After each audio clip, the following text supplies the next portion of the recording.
We have some returning folks. Welcome to you too. This is the Kenneth Smith seminar. We have been doing Millennia and Microcosm for 153 weeks now, with a few weeks off here and there. But basically, this is our 153rd session about Millennia and Microcosm. And let's share the David Roel summary here in two little bites. This was from the invite on Meetup. There's the first part, and here's the second part, and we'll just narrate it for the recording as well. Join us for a rich and challenging exploration, not kidding, of Kenneth Smith's reflections on the tragic roots of sin and its spiritual misinterpretation. In this session, we'll trace how early Christianity reimagined reality, not as grounded in nature, which is how the ancients envisioned it, but in spirit, which is how the medievals envision it, a cohesive, unifying force whose instrument is love. Smith draws a striking connection between the Christian idea of sin and the Greek tragic concept of hamartia, a fatal misjudgment or failure to see what is essential. David continues, far from mere wrongdoing, sin here becomes a metaphysical blindness, a turning away from spiritual clarity and wholeness. Through this lens, we'll explore how both individuals and cultures can miss the mark in ways that unravel their moral integrity from within.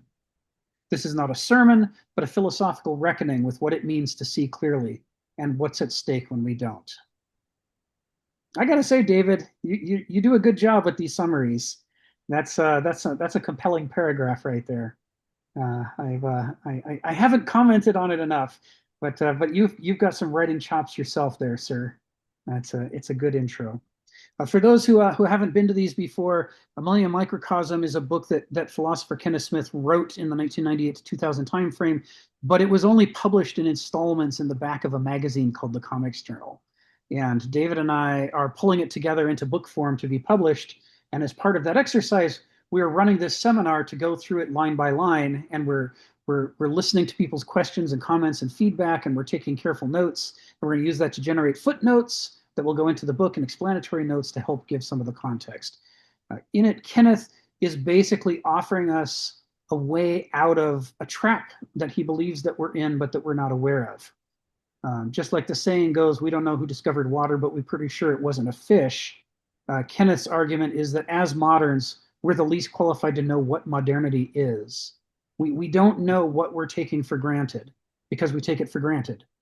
And so the only way that you get out of the conceptual trap, the blinkers, the blinders that puts you in, is to learn to look at the world from an alternative to modernity.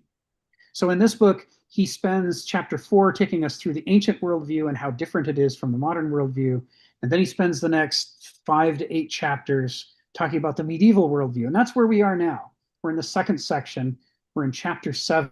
Paragraphs 10 and 11. I put the link there in the chat for anyone who wants to click on it and see chapter 7. And he's taking us through how is the medieval worldview different from the ancient, as well as different from the modern. And then when we finish that, which will take about another year and a half, he'll then bring us around to the final section of the book, which is about the modern worldview. But instead of talking about the modern worldview from the modern perspective, he'll now be able to talk about the modern worldview from the ancient and medieval perspectives. What would they make of us? What things are not apparent to us that would be obvious to them? And so he's going to have these three worldviews basically have a big dialogue at the end of the book. And that's how he gets us out of the trap of only having a single point of view that we're stuck with. Anybody who's read Gödel, or Bach is well familiar with these discussions of the ways in which a perspective can massively limit your ability to reason about the world. And so that's what the exercise of this book is about. We take this time going through Kenneth's text because Kenneth writes in a very specific way with a very specific vocabulary. One of the things that he does that's different from a lot of philosophers, he's not a systematizer. That is, in his own terms, he's not an escapist. He's not trying to present a beautiful logical equation that will give us a new way to think about the world and we can just throw away what we had. He's an existentialist. And so he's trying to draw us into a conversation that's been going on for thousands of years between different philosophers, writers, artists, musicians, and so on, who've been grappling with human nature and human existence. His writing doesn't point inwards towards himself, it points outwards towards all of these other figures. And so by taking your time with his text, you can actually use it as a philosophy education and generally a cultural education. As he points to all kinds of other resources to follow up on. And that's what we do in these seminars. That's why we take our time with it. We're not, this isn't us poring over the words of the master and all trying to, bow in front of the guru. This is exactly the opposite. If he points us at Oedipus Tyrannus by Sophocles, which he is in paragraph 10, then as part of that discussion, we're all talking about Oedipus Tyrannus and we're going back to Sophocles' text and we're pulling it in. That's going to happen today. I'm going to call on Phil in a second, but before I do, I'm going to put the parts of paragraph 10 that we got through last time into the chat, just so that it's there for people. We're actually starting up halfway through paragraph 10. And he was introducing in it this concept of hamartia and sin. And we started that discussion last week, and we're gonna dive into it hard this week, including with a bunch of quotes right out of Sophocles. We're gonna dig into. So with that established as our basis going forward, I'm your moderator. David organizes the chats. Phil, come off mute and tell us what's on your mind. Well, what's on my mind actually is related to this topic. On Saturday, I was at a meeting of Plato's Laws, where he's trying to establish a government in Crete, Magnesia. And I had this dispute about the relationship between essentially equal one and equal one being nature, and equal two being a social construct. And I started out by saying that, when I was younger, I used to come back from where I was teaching quite often to visit my family and help my nephews and nieces grow up. And my friend, who's a Black friend at that time, just happened to be at the same seminar with me in San Diego State. He said, you are really their father, aren't you? And I said, no, I'm the uncle. And he says, no, what I mean is that, back at the tribal situation in which men are, in a sense, free to roam around and they're watched over by the mother, they need a masculine figure, and that falls into the closest relative who's a man who takes which would be uncle, to actually take over the reins. And I continue by saying what that meant was a relationship between the transformation from a matrilineal culture to a paternalistic culture. And what that happened is that there was kind of a social construct in which marriage was, in a sense, the transformation from the matrilineal culture to the paternal culture, because it shifted from the feminine to the masculine, because the masculine becomes dominant. And that is a social construct. I try to tell them that's a social construct. That is not nature. That is a social construct. I try to tell them that if that is the case, and we are so stricken by the fact that, this doesn't seem right, that they would talk about taking away your children in order to educate them in a communal situation because it belongs to the state. And I said, well, the reason why we're offended is because we are trapped in a social construct, and we think that is nature itself. But that is a social construct. And why shouldn't something like Magnesia contemplate the fact of taking away their children and putting in a mass education so that the fathers don't even know who their children is, because that's a deep structure. And that is governed by the relationship of what I think spirit versus soul. The soul is deeper that in a sense, what a man wants, and maybe I shouldn't say a man, what a masculine animal wants is not particularly a offspring from any female, but from any female whatsoever, so they could increase the odds in the gene pool. That's a deep structure, and that is actually the nature that what it is. What contemporary society, beginning with probably maybe in Egypt, in a sense, is that the masculine culture has made that seem so natural that we are offended by, in a sense, taking away them and putting them in a sense, a commune. So in some sense, it's disconnected. And why should we say that they were being offensive when we are talking about a social construct, which is really the transformation from soul to spirit? And I said, if that's the case, we should understand that we are trapped in a social construct, and that social construct become nature too, and we think that is nature, but that is not nature, that is a social construct. And so they are perfectly valid to do what they did. Now, I do not agree with that because I actually believe in the social construct, but nonetheless, that's what they believe. It really gave the male figure, man, the deep structure subconsciously what they need, but it doesn't have a social binding. So in some sense, we should not criticize Magnesia for trying to do that because it falls into a social construct, which of course we all now believe in. So nature too has become, in some sense, more dominant than nature one, because we are in a social construction. And that's where we're living in now. Okay, that's it, Phil. Thank you, Phil. And I like that what you've highlighted in this discussion is this distinction between nature one and nature two. This is very central to the ancient worldview. This idea that nature, as Heraclitus says, the world is not finite, it's infinite. It's been around for so long, it might as well have been around forever. He says it always was, is, and shall be an everlasting fire, kindling in measures and going out in measures. He's talking about these ongoing processes of nature that are much older than we are.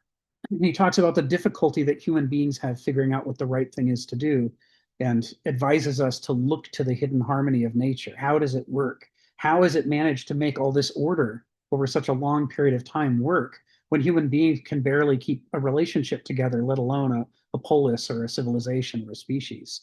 And this reflects a deep misgiving in Greek culture about Homo sapiens. Are we a finished species, like an oak or a cheetah, or are we some sort of half-baked, unfinished species that hasn't yet figured things out?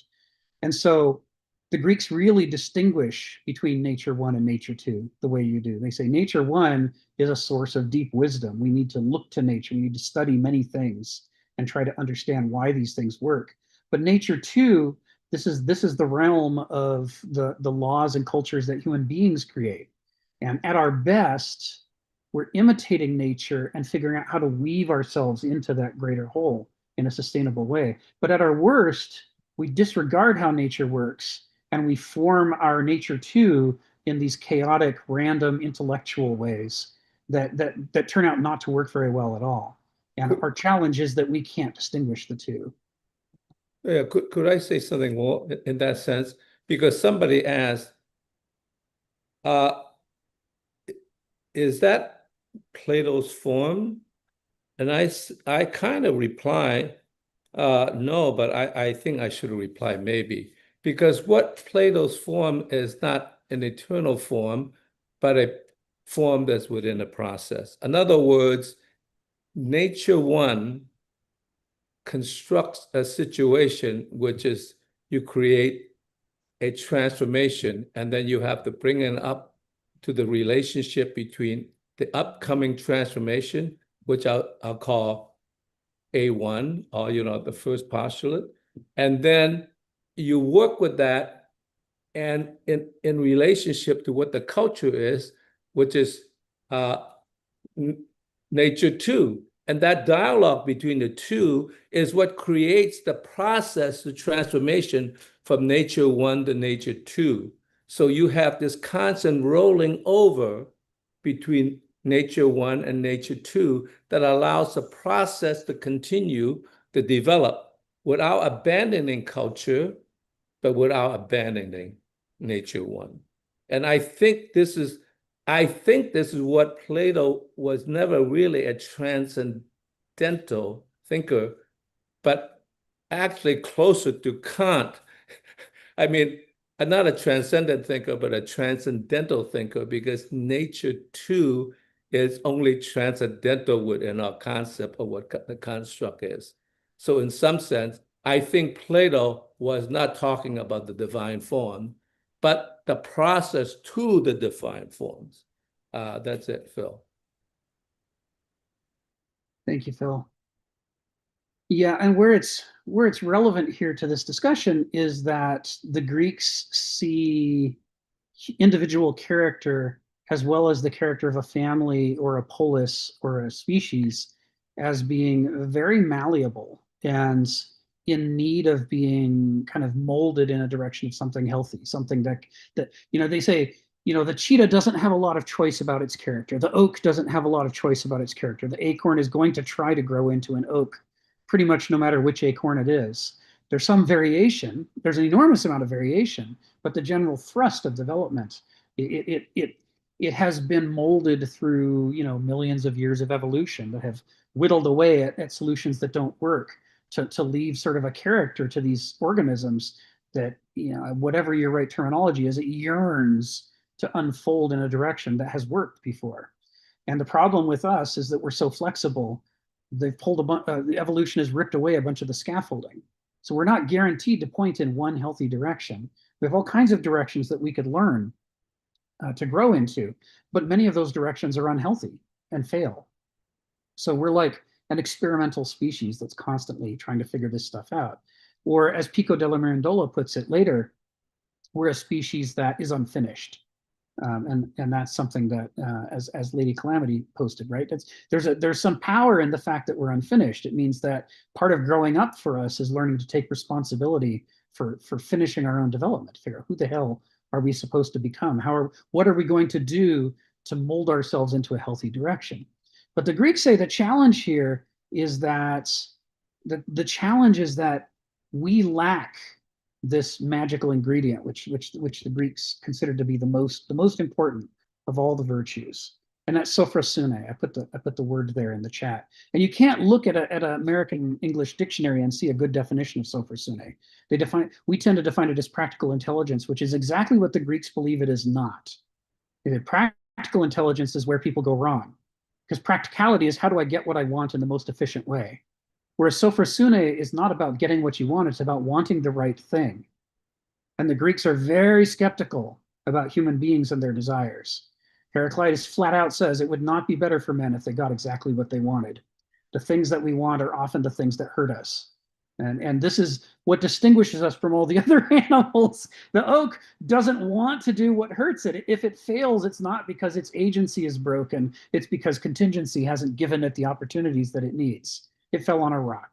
It didn't get enough water, whatever. So, there's some kind of external thing that was outside its control. But because the acorn has sophrosune, when it falls under the right conditions, it will become an oak tree. If the possibility is there, it will exploit it to the max. Whereas human beings can be offered opportunity after opportunity after opportunity to become healthy and thrive, and yet they'll fail because they ignore those opportunities because they're looking for something else. It's a hilarious moment in Guardians of the Galaxy where they're having this big knockdown, drag out argument about what they're supposed to do, and Drax the Destroyer says, "What? When did we agree to that?" And our protagonist says, but that's what we were just talking about. We all agreed. He says, I wasn't listening. I was thinking about something else. And that's what the Greeks say all of us are doing all the time. It's like whatever the big prize is, that's like, here it is. Here comes the prize. Let's go do that thing. Human beings are off saying, I was watching old Star Trek episodes. I'm sorry. I was doing something else. I was making other plans, right? This is what John Lennon says. Life is what happens when you're making other plans. So the Greeks are skeptics about Homo sapiens because of this. They say, we have the potential to be great. We can be better than the other animals, but we rarely are. And often we're worse than the other animals because at least they know where the hell they're supposed to be pointed. They've got a compass in the brain. So for Sune, that sense of what is interesting to them, the things that interest them are the things that ought to interest them for them to live a healthy life, to develop the skills that they need to develop, to pay attention to the parts of the world around them they ought to pay attention to. And we don't have that. That's the freedom that we have. We don't have sophrosune. And that means, yeah, we have lots of choices, but most of them are bad. We don't know which ones are good. So how do you figure that out? So Oedipus, hamartia, sin, all of this is about this topic. This is about the Greeks saying the biggest problem for Homo sapiens is hamartia. We miss the mark. We don't even know where the mark is. When we hit the mark 9 times out of 10, we were aiming at the wrong target. It's like, hooray, says Hitler, hooray, I have purified my race. The Germans are now pure, and now we will succeed because it was impurities that were the problem, right? That was where the problem came from. And of course, the rest of the world is like, no, Hitler, the problem was not the impurities in your blood. Germany had more significant problems than that. And by hitting the mark, you've actually failed because the mark that you were aiming for was the wrong mark. So Oedipus is a story about hamartia. This is what Kenneth is saying in paragraph 10. And he's not saying it himself. He's drawing it off of the writings of Gilbert Murray and E.R. Dodds and other classicists from the 20th century who've done analysis, and Plato and Aristotle. And the argument that he's making in the text that we went through last week at the first half of paragraph 10 is this idea that to a modern, Oedipus is this icky story about a guy who killed his dad and had sex with his mom, and his children are silly. It's all gross, oh, that icky guy. Well, thank God that would never happen to us because we're not icky like that. We don't have, I didn't kill my dad and marry my mom. And the Greeks are like, oh, sweet summer child, you moderns are missing everything. The whole point of Oedipus is that you are Oedipus. All of us is Oedipus. So Oedipus doesn't know who his dad is. He doesn't know who his mom is. He desperately tries to avoid killing his dad and sleeping with his mom by running away from the two people he thought were his mom and his dad, who were not his mom and his dad. And he ran towards the people who were his mom and his dad while thinking he was running away from his mom and his dad. And so he picks a fight with some guy he's sure is not his dad, but it's actually his dad. And he marries some woman who he's absolutely sure is not his mom, but of course it's his mom. He doesn't know who he is or what the prophecy's actually about. He's got all the gifts. We've talked about this before. He's smart. He solves the riddle of the Sphinx. He's courageous. He's not afraid to fight when he's outnumbered. He's brave. He's honest. He spends this entire play desperately trying to dig up the truth of who is afflicting Thebes, and he persists against warnings that he should stop. He's selfless. It's really remarkable. He has all these gifts. And the thing about being in a state of tragic inversion, which is what tragedy is about, is that all of Oedipus's virtues work against him. His courage is what leads him to kill his own father, right? His intelligence, by making him solve the riddle of the Sphinx and freeing Thebes from the curse, he's rewarded with his own mother.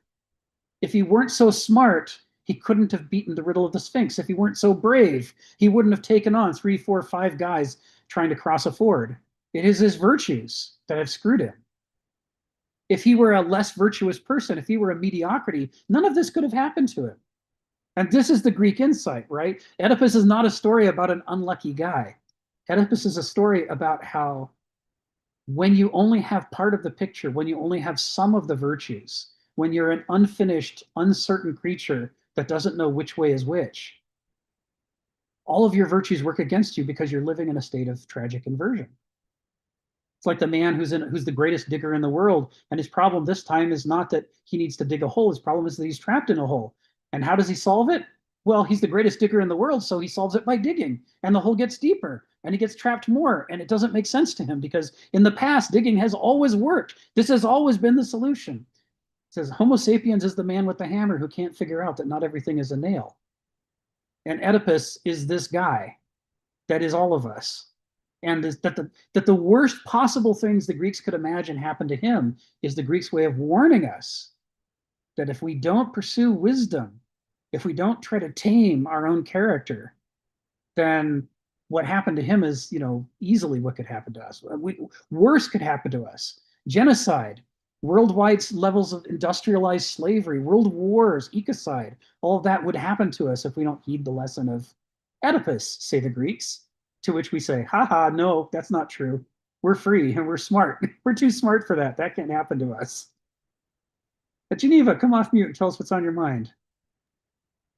Okay, so now I'm getting scared that you're poking holes in Hegel's evolutionary theory of the acorn or the seed, the acorn, the leaf, the branch, and I'm getting nervous because you were saying that humans are given all of these choices. They're surrounded by choices and they make the wrong ones.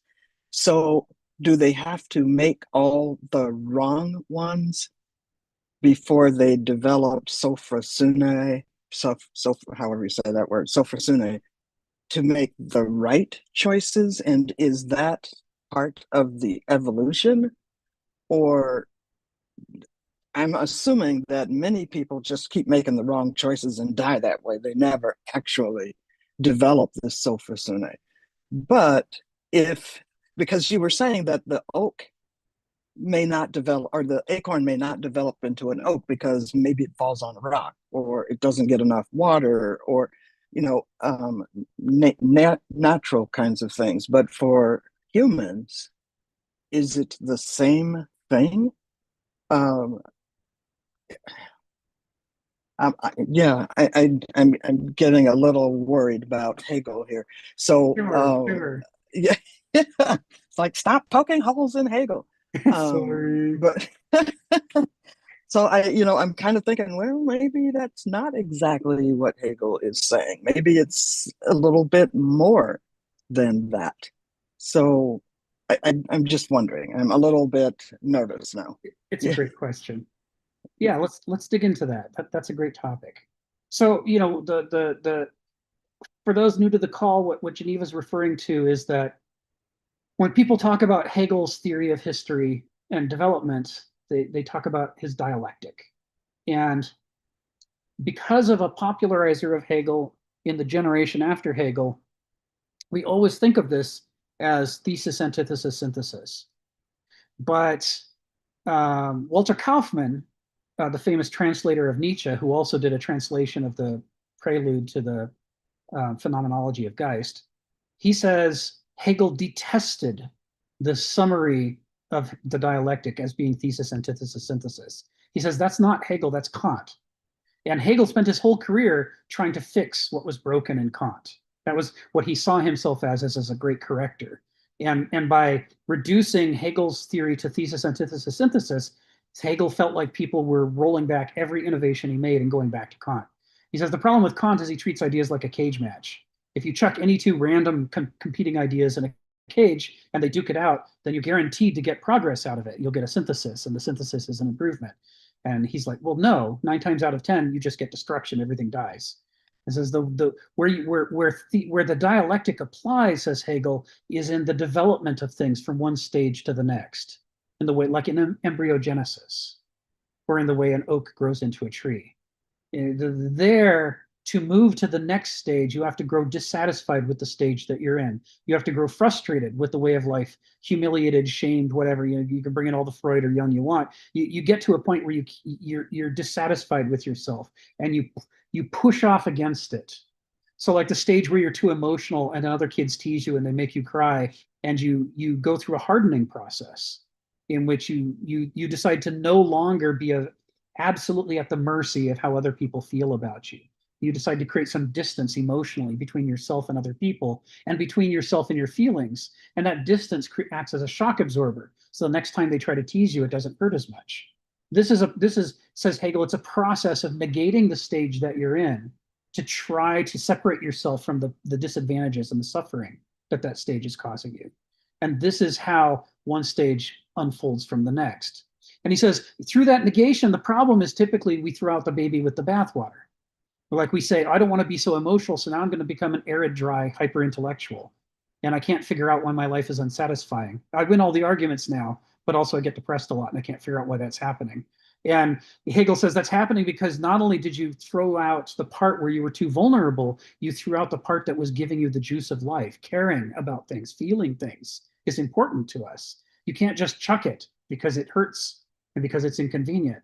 So he says what happens is you get first the bud, which is desperately trying to protect itself from the ice and snow of winter. But then that's not enough for the spring. The bud will never achieve what it's supposed to achieve biologically if it stays closed up tight. And so in the spring, it has to negate itself and open up and become absolutely fragile and open to the world. And only then can it be pollinated. So you get the blossom developing out of the bud as a negation of the bud. He says, but if it stays a blossom, it will also be a failure, because the whole point of the bud and the blossom is to lead through fertilization to the development of the fruit. And the fruit is a new stage of enclosure that is designed to drop away from the tree and become a new tree. And so this idea of, rather than thesis, antithesis, synthesis, is Hegel actually says it in a footnote. The bud, the blossom, and the fruit is a better way of describing his own dialectic. He's trying to get rid of the abstract, arbitrary cage match ideas of Hegel, of Kant, and replace them with the way that nature actually unfolds stages of development and things. And that's his dialectic. So Geneva's asking about the dialectic in these terms, the bud, the blossom, and the fruit. And where that's, I think the answer to your question here is what there's obviously multiple ways to answer it. And eventually we'll get to the medieval answer, which is kind of the section that we're in. But first, for a frame of reference, since we're talking Oedipus, let's talk about the Greek perspective. And the Greek perspective is that, you know, your genes and your upbringing give you a soul, a psyche, which is everything about you that changes after you die. So if you're a great conversationalist, a great dancer, and a great singer, 1 minute before you die, 1 minute after you die, you're none of those things. The thing that you lost is your psyche. If they do use a mathematical definition rather than the medieval definition of an energy that floats away to another world, which is the medieval idea. The Greeks have this idea of everything that is different about you between being alive and being dead is your soul or your psyche. It doesn't have to be a supernatural idea at all for the Greek thing. So when you first start thinking philosophically, you already have inherited a character, and it came from your genetics and your family upbringing and the culture around you, and you didn't have any choice about it. But at the same time, you created it through the process of acting in the world. You'd act, and sometimes you get rewarded, and the thing would get strengthened. Sometimes you'd act and you get punished, and that action would be reduced in you, so you wouldn't want to do that thing anymore. And over time, the shape of your character changes and evolves in response to the habitat that you're in. And whoever you have become at the moment you start asking philosophical questions, you have a mix of strengths and weaknesses, or as the Greeks would put it, of virtues and vices. And that mix of virtues and vices is going to determine the story of your life unless you do something about it.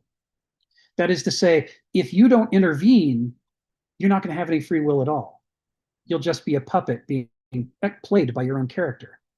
So I like to use the example of me being an alcoholic. I was born with alcoholism. I've got the genes. I've never been a practicing alcoholic because every other adult member of my family, going back multiple generations on all sides, spent multiple years in the bottle. Some of them spent their whole life in the bottle. So I had plenty of counterexamples. And I decided early on, my only chance was to just not touch it, ever. Don't test myself. I don't need to run that test. I can guarantee I'll fail because every other adult member of my family's failed. I was lucky enough to see a piece of my own character represented in all these family members. And knowing that I've got that defect in my character, I don't have to be a puppet played by my character. I can intervene in my character and work around that defect. Now, character is complex. So I've got lots of other defects. I'm in no way trying to say I'm better than anybody else. I'm just trying to say, of the things that I've noticed or not noticed, this is something I noticed and intervened on. And in doing so, I did a very Greek thing, because the Greeks say every human being has a duty. They have the ability and they have a responsibility and really a duty to figure out their own character, gnothiseao, to know thyself. Figure out what your virtues and vices are, and then start compensating for your vices. Start cultivating your own character. Work around those problems. And if you don't do that, your life will be defined by those vices. And so this is the story that that Sophocles is telling us in Oedipus. Is here's a guy who had all kinds of virtues, but he had a vice he couldn't examine and wouldn't look at. And we'll come back to what that is in a moment. And because he wouldn't look at it, the stages of unfolding in his development never included overcoming that vice. And so that vice remained a tether. It crippled his development. He stayed broken throughout his, at least through Oedipus Tyrannus, not talking about later Oedipus at Colonna, which, as Phil likes to point out, is another stage of Oedipus's development that people overlook. But as far as Oedipus Tyrannus, he hasn't dealt with this problem yet. And so his own Hegelian dialectical development has been crippled. Swollen Foot, his name, Oedipus, alludes to the crippling that he had in his ankles in his youth. But by putting the issue of health versus crippling in the title, and right there in his name, to the Greeks, it would have been obvious that what's being addressed here is sophrosune. How healthy is this guy? And when we look at the things that happened to him in his life and in the progress of the play, we see that what's happened is in Geneva's terms, it's a bit of a failure to dialectically develop a piece of his character that was in desperate need of development. That's where Sophocles is going. So it's not a refutation of Hegel. It's an illustration of Hegel. But great question, Geneva. That was just right on the money. Stephen, come off mute. Tell us what's on your mind. Well, bringing up the problem of the bud, the blossom, and then the eventual wilting of the flower. Because famously, Spengler imitates Goethe in this sense and points out that the various cultures of history demonstrate this pattern. Except the modern intellectual has figured out us, the Enlightenment, we're the progress that will never end. Maybe a few hiccups, but we're just going to keep on going up. We smart moderns don't have any of those qualities that will bring about our own destruction. We're just too clever. We've solved all the problems, and this hubris of the modern intellectual is just sort of fascinating. I think one of the things I remember I was pointing that out to you, this prophecy that this story of Oedipus is actually a prophecy of his own life. I didn't originate that. I read that somewhere, sorry to say, but they point out it sounds like one of those prophecies the oracle would give. And you look at Oedipus's life, yes, Oedipus ends up walking around with a stick for the sake of his blindness. He's now in the full light of day. He stood on 2 feet, and then he was crumpled over, dependent on the stick to guide him along. So that picture was his own story, but in part, I wonder if Oedipus means the rise of the intellect in that time period. We went from the pre-axial age, which is a mystery. We don't understand why they had those mystery religions. We would think it was insane. In fact, later, just a few centuries after the mystery religions were starting to disappear, the Roman leaders thought these religions are insane. Let's ban them. Along with philosophers, let's exile them to the barbarians. They're troublemakers too. There's this transition of culture. And I think it was Goethe. Goethe was pointing out that our intellect, say, compared to the natural man, you have a natural man and we think oh, he's dumb. We're smart. But it's warning us that our intellect is like a vast net. We catch a lot of fish with it, but the little fish get through the net. We miss things. This is what Goethe was trying to warn out. Yes, we live in this modern culture with sophistications like money rather than basic trade. We can think in every, that's $50, that's $100, that's $2.95. This is, money's an intellectual phenomenon,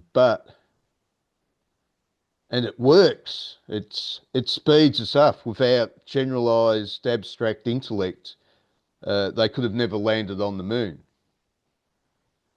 But beware, it misses details. This is inevitable. Be wary. Thank you. Thank you, Stephen. Yeah, I will always be grateful to you for introducing me to the insight that the supposed answer to the riddle of the Sphinx that Oedipus gives is wrong. That the real answer is, it's not just a man, it's Oedipus himself. And you know, he starts the play as Aristotle likes to say, the play starts in media res. This is not at the beginning, this is in the middle. And in the middle, he's on 2 feet. He's an adult. He's a king. He's at the top of the world, ma. Everything's going for him, right? He's an adult. I'm a big boy now. But over the course of the play, we get flashbacks to his infancy and childhood when he was on all fours. And as you point out, by the end of the play, he's needing the staff and the help of others to maneuver it all, because he's torn out his own eyes. He's gouged out his eyes with Jocasta's hairpins. And that the Sphinx has been telling this riddle that is warning him about the path that he's on and how destructive it is. And he looks right at it and fails to see it. This is such a Greek idea. The Greeks are obsessed with epistemology and how uncomfortable and unfortunate it is that people have an intelligence that sometimes works for us, but sometimes works against us. That we can be so smart and so foolish at exactly the same time. This is, Oedipus Tyrannus actually includes the line, how dreadful knowledge of the truth can be when there's no help in truth. And this is like one feels the relationship between this line and when Heraclitus says, eyes and ears make poor witnesses to men having barbarian souls. It says, if your character is defective, it doesn't do you any good to have an accurate account of the truth, because you'll turn it into a Rorschach test and misinterpret it as what you want it to be instead of as what it is. He says that comes naturally to Homo sapiens. We're pattern seekers, but the pattern we look for isn't the truth. It's the pattern that we're interested in. And what interests us is what alarms us, what delights us, what pleases us, what has emotional juice in it. That's the pattern that we see in the thing we're looking at, which is why Rorschach tests are used so often. And so, I look at all these different blots and all I see is I'm sleeping with my mother. He goes, well, I might have issues. This is not obviously that's not in the blot. That's coming from me. And the Greeks are concerned with the extent to which we look at the world and we don't see it. We're still just seeing our own preoccupations. And so in this play, Kenneth actually, explicitly says sophistry is what's at work here. We're seeing the sophist mind instead of the philosophical mind. We're seeing logos culture instead of mythos culture. The Greeks, as we said before, are in a big transition out of an earlier, more mythic culture in which their lives were governed by the calendar and seasons of rituals and all the stories that they grew up by, like the Iliad and the Odyssey. And they're transitioning into a hyper-rational intellectual world in which they're going to make all their decisions themselves in parliaments and discussions and debates. And the sophists are the clearest example, where they say, we will teach you how to win an argument even when you're wrong. We'll teach you the trick. You're gonna learn the capability. And that's the time Sophocles is writing. And he's illustrating in Oedipus a man who is very, very smart, but not wise. Right? He's offered wisdom multiple times, but each time he turns away from it. And he instead pursues his own intelligence. and it leads him to his own destruction. Tiresias even tells him flat out, you shouldn't pursue this. This is going to lead to your own destruction. And he's like, what is this, some kind of conspiracy? You must be in on the murder of the previous king. You must be covering it up. I'm going to find that murderer. I'm going to, and I'll prosecute him, and I'll prosecute you, and if my brother-in-law is in it, I'll prosecute everybody until I get to the truth. Oedipus is obsessed with the story that he thinks he's in. And he's using all of his gifts to try to pursue it like Sherlock Holmes. Sounds like Donald the First. Like Donald the First, right? What could be wrong with the things that I want? Nothing. Nothing could be wrong with them. He doesn't see how they're going to lead him to destruction. It also, there's a flashback, it talks as well about how Oedipus received the oracle from Delphi about killing his father and marrying his mother long before he ever came to Thebes. It was when he was a youth, and he thought he was the son of Polybus, and I can't remember the queen's name, back where he came from. Out on out on the hills where he was raised, and he was told flat out that he was going to do this. He was told by the oracle, and the oracle doesn't lie. The oracle is the voice of the gods, but his response is he literally runs away. And then when he's asked about what they told him, he said nothing. That oracle didn't tell me anything, which is false. So when he looks right at the truth, he just blots it out of his mind. He can't focus on it. It's slippery. His unconscious mind won't allow his conscious mind to grasp the truth. He has to look away from it. He's given every opportunity to see the truth, but he has the kind of character that won't grasp it, doesn't want to grasp it, only wants to believe what he wants to believe. And so as a result, he just digs himself in deeper and deeper. If he had heeded the original oracle, he could have said, well, then I will stay home with my father and mother, and I will be very careful around them both. I'll keep my eyes on them to make sure I know where they are and that I don't intervene. But he doesn't do that. He runs away. There's a blindness in him. And Tiresias directly accuses him of it later. And by the end of the play, when he takes his own eyes out, he basically says flat out, what good have these eyes done me? I've been blind my whole life. Better that I don't have them. Tiresias, who was blind, saw more clearly than I do. So thanks for bringing it up, Stephen. I mean, it's right on. That's the parody, isn't it? It's he had two good eyes, but the eyes that cannot see anything, you're no better off than the blind man. That's right. You've got the right equipment, but you may as well not have it when you don't see anything. Yes. And this as well also harkens to the Heraclitean idea of the dual natures of Homo sapiens. There's a nature around us, and it's infinite, and we need to study it to learn how its harmonies work. But there's also a nature within us, and it too is infinite, and it too has to be searched. And what we have in Oedipus is someone who's willing to search the nature around him, but he's not willing to search the nature within him. Whenever the issue turns inward towards himself, he looks away. It's like he thinks that he can be successful by being clueless about himself, just making assumptions about himself, and then focusing all of his intellectual rigor on the outer world. And what we see is it leads to catastrophe. That's what the Greeks have to say about that.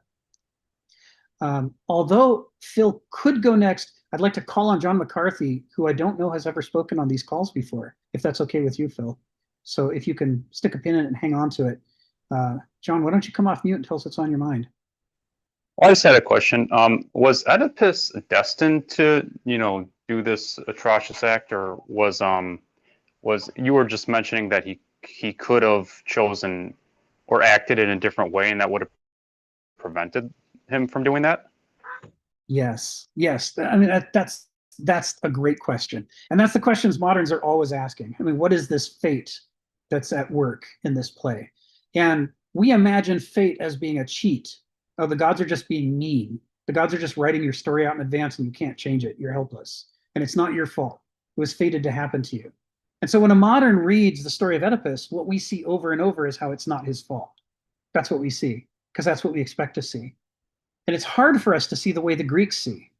But the way the Greeks see it is he was offered sacred information that normally people wouldn't have access to. He was offered a glimpse of his own future. And he had the opportunity to take that to heart and do something with it. But instead he ran away from it. And it could be said that The reason, and this goes to the Greek concept of fate. The Greek concept of fate, Heraclitus says, ethos anthropoi daimon.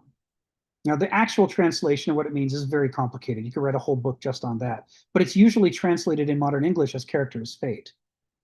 But the kind of fate that Heraclitus means is that the character of anything, whether it's an oak or a cheetah cub or a human being, it's a collection of yearnings to develop and unfold new order in a certain way. Everybody is the fruit of their former selves and the seed of their future selves. We're always in the process of changing and becoming somebody new. But that becoming is not a random process. Our character affects what we notice and what we don't notice, what we grasp and what we don't grasp, what we want to become and what we don't want to become. It shapes us. And it's why no acorn in the history of the world has ever grown up to become a pine tree. It has a powerful character that makes it want to develop, need to develop, right down to its material chemical constituents. It has to develop in the direction of an oak tree. That's how strong this teleology, this unfolding is within us that wants to become something new. So what the Oracle at Delphi is doing is not saying, haha, screw you, I've written your story and boy, that last page is a bummer and you can't get out of it. It's not that kind of fate. That would be a modern interpretation. Instead, it's the other kind of fate, which is, I've looked into your character and oh, sweet Jesus, what a fucking mess. You are not going to be happy with the way your story is going to turn out unless you cultivate your character in a new direction. This is going to end very badly for you. And by running away and telling everybody that the Oracle didn't tell him anything, and by then not thinking about it, and not thinking about it when Tiresias tells him, and not thinking about it when Creon tells him, and over trying not to look at that thing, he's created a massive blind spot in his life. And that tendency to create that blind spot set up the very circumstances he was trying to avoid. So you could say it was contingency. It was just bad luck that he ran into his dad at the ford, and it was bad luck that, by solving the riddle of the Sphinx, he marries his mom because he just didn't know. You could say that. But you could also say, why did he pick a fight with the guy at the ford? Why was he so full of himself and proud, right? Why, when he was confronted with the evidence of the original Oracle, didn't he stay and deal with it? Why did he run away and then not ever look at it? And the reason is it's his character. His own character is writing his story out. And in the same way that Stephen says, you could have 10,000 acorns and only one of them grows into an oak tree, and most of them just rot away or get eaten or what have you. It's not, your character doesn't guarantee your outcome, right? Contingency is too big of a hand. You don't know what nature's what Fortuna, what Tuche is going to deliver to you. Good things come, bad things come. You don't have any control over that. But it is going to control what you notice and don't notice, and how you react when you notice things. And so in that way, your character is a tendency. And Oedipus has this tendency to be self-blind and cocksure. And that's what gets him in trouble. It's a great question. Interesting. So you're saying he could have essentially changed who he was, and that person wouldn't have been subject to that fate anymore. Yeah. If he took advantage of the opportunities of gaining wisdom. Yes. Yes. And the way we know this is that the Greeks were obsessed with what they called anthropoculture. Anthropoculture, the cultivation of human beings. They said our outcome is not fixed. We can be great, we can be terrible, we can be mediocre. We have a wider range of possibilities than the other animals. The other animals, they have anybody who's owned more than one cat knows that, they're each their own person, right? But they also share a certain catness that's very strong. There are a lot of commonalities in cat character between different cats, even though they're all individuals. But human beings have a much wider range. And the Greeks saw that as both an opportunity and a great threat. They said, people at their worst are the worst things there are. And people at their best can be fantastic. But people at their worst, so Aristotle says, we've reached a stage of human development where most of the things that go wrong for us are caused by human beings. This species is its own worst enemy. And if we don't want to destroy ourselves, we have to cultivate ourselves. Now, the Greeks were obsessed with this duty that we have. Gnothi se auton, it says right there on the Oracle at Delphi. You don't even get to go inside until you read it Kenothi, know yourself. Search yourself. Heraclitus says, in answer to the oracle, Heraclitus says, I have searched myself. He's saying, I'm not even gonna, you shouldn't even read one more line of my scroll until I confirm to you that I listened to the oracle at Delphi and I searched myself. Same thing Socrates does when Plato quotes him. Socrates says, I took it seriously. I said, what the hell do I know? I only know that I know nothing. I've searched myself and discovered these huge vulnerabilities in my epistemology. To the Greeks, it is this huge issue that you have to deal with your inner nature. And if you do, then the corollary to character is fate is you change your fate by changing your character. This is why the Greeks also had this concept of paideia, kids stuff, children's stuff, the education. You have to give children the tools that they need, the critical thinking, the introspection, the philosophical capabilities that will allow them to value cultivating their character. Because if they develop that value, then they won't repeat the mistake that Oedipus made. He was too outwardly focused. He thought the problem must be out here somewhere. And he didn't understand he was carrying the problem around with him wherever he went. And this is for the Greeks. That's why Kenneth Smith says that in some ways, Oedipus's story is the classic illustration of tragedy, because he's got almost all the gifts. If only he could look inward as well as outward, none of this would have happened to him. But he doesn't know who he is or where he came from. And in this way, by the way, it's worth noting, the Greeks have a really nuanced take on free will versus determinism. This is a really nuanced take. They say if you don't get to know yourself, if you don't take responsibility for cultivating your character, then you have no free will. You're just a puppet of your character. Whatever character, and then it's all luck of the draw. Were you lucky enough to be born with a good character? Were you unlucky, eudaimonia? Or were you unlucky enough to be born with a bad character, dysdaimonia? And this is what later leads the Greeks in their despair into astrology and other arts, so hoping to find out which kind of character you were born with and whether you're going to be lucky or unlucky. All of that's based on the surrender. It's the kind of giving up. But in the earlier stages of their development, they understood that whether you're born with a good character or a bad character is only of secondary importance. The primary importance is, can you learn to take responsibility for that character and to cultivate it? Because then you could start out with a terrible character, but through diligence, you could cultivate it into fantastic character through a lifetime of work. Likewise, you could start out with a mostly pretty good character, but through dissipation, it could rot away and you end up being you could be Oedipus. This is the warning. Look at all the gifts he has. He has such advantages over us. They used to summarize, Greek comedy and tragedy by saying comedy is stories about people who are worse than we are, and all you can do is laugh because it's that or cry. But tragedy is about people who are better than we are, and it's to show that even people who are better than we are have difficulties, and if they have those difficulties, then we too must take seriously those difficulties. We've got to have them too. So free will and determinism. It's really interesting stuff. Phil, come off mute. Tell us what's on your mind. Well, what's on my mind is really about this issue.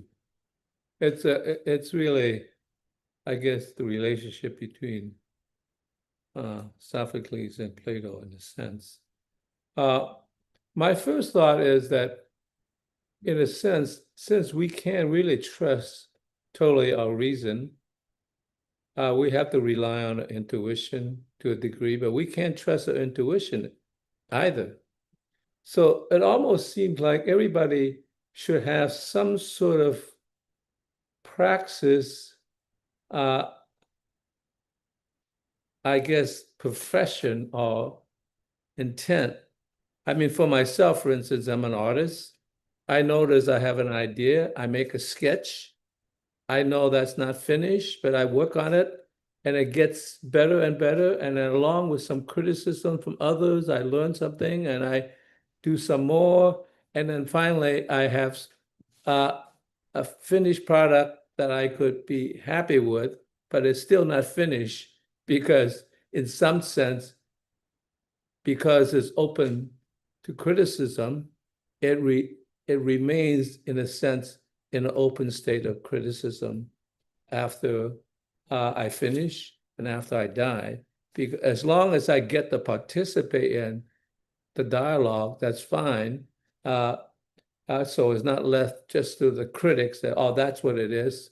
That's finished. And that's why quite often I wrote about my artwork as a kind of a preemptive strike against the critics, because they don't get the last word in some sense. But my thought is the first thing you should understand as human beings are finite individuals. And so there is a necessity to have a God. If not a God, at least an idea of a God, so that in a sense you could project the idea of the future possibilities of some infinite understanding that you do not have. And so that's important. So I think in some sense, we invented a God so that we could have this ideal that, in a sense, that help us move in a way that has a kind of a like North Star that help us push in a way. But what really trapped into a relationship of finite wisdom, which is not the same as knowing the thing itself. I mean, that's what philosophy is about. So therefore, you're always questioning, and you within the limitations.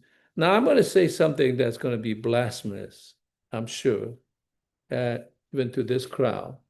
I'm going to question again Socrates in a sense. He was, in my mind, in a way, too pig-headed, and he almost challenged the court to sentence him to death. But because he believed so much in the polis, he thought dying for that cause was okay. I'm going to go back to the beginning of Plato's Republic. Socrates descends into Piraeus to what? To worship foreign gods, in a sense.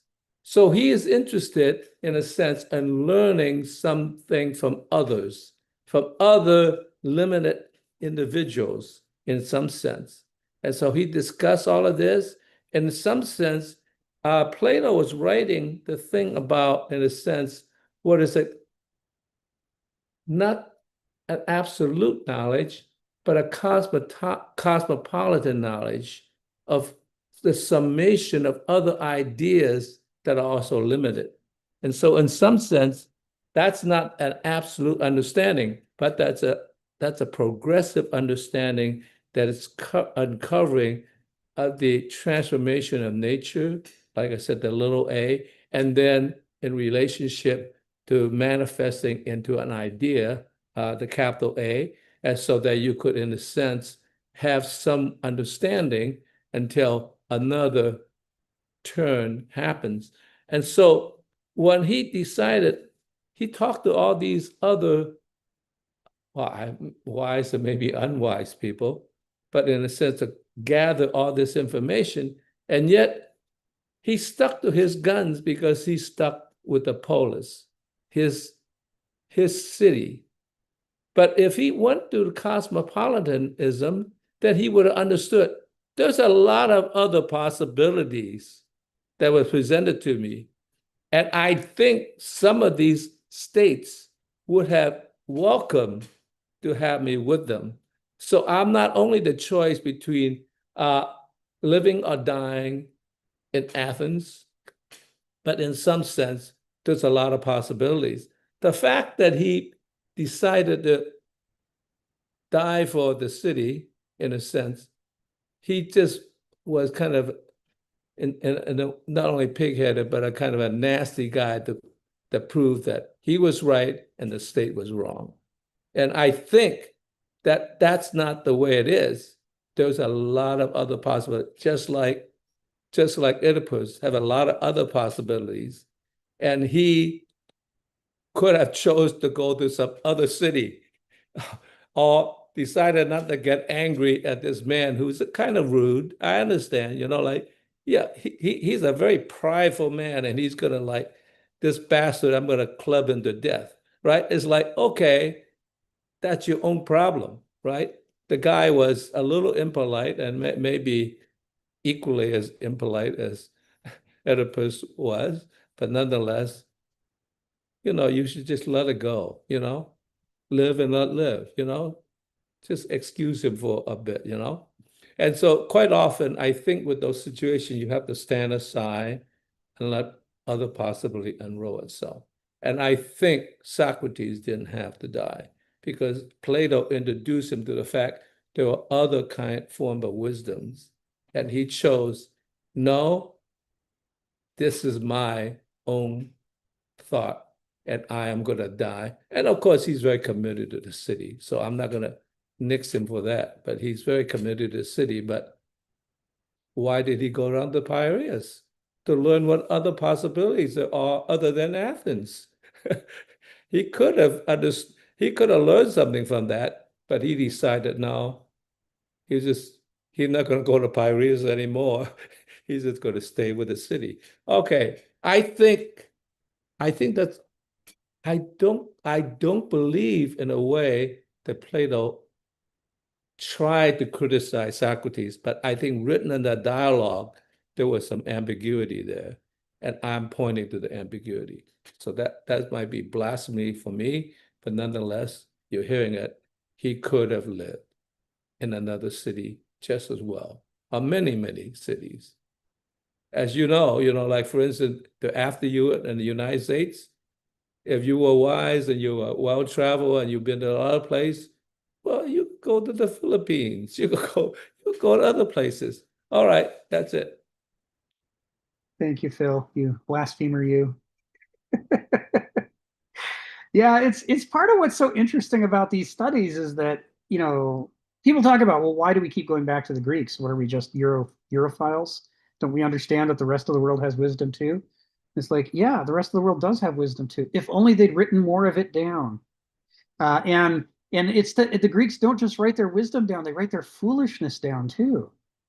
Yeah, and they do it on purpose, right? They invent history as a way to capture not just the times they did a great job, but the times they were just humiliatingly stupid. They're like, wow, look at this stupid thing we did. I mean, we tell the stories of the Revolutionary War as our noble forefathers, the great march of progress from our humble origins to our world leadership and greatness today. And the Greeks tell this story about, wow, we were on top of the world and we wrecked everything in that stupid Trojan War. We were just, I can't believe how these people with all these gifts wrecked everything. If we're not careful, we're going to wreck everything. It's like they have a completely different attitude, which is, we really need to put up some warning signs and tell people about the ways that we've been stupid.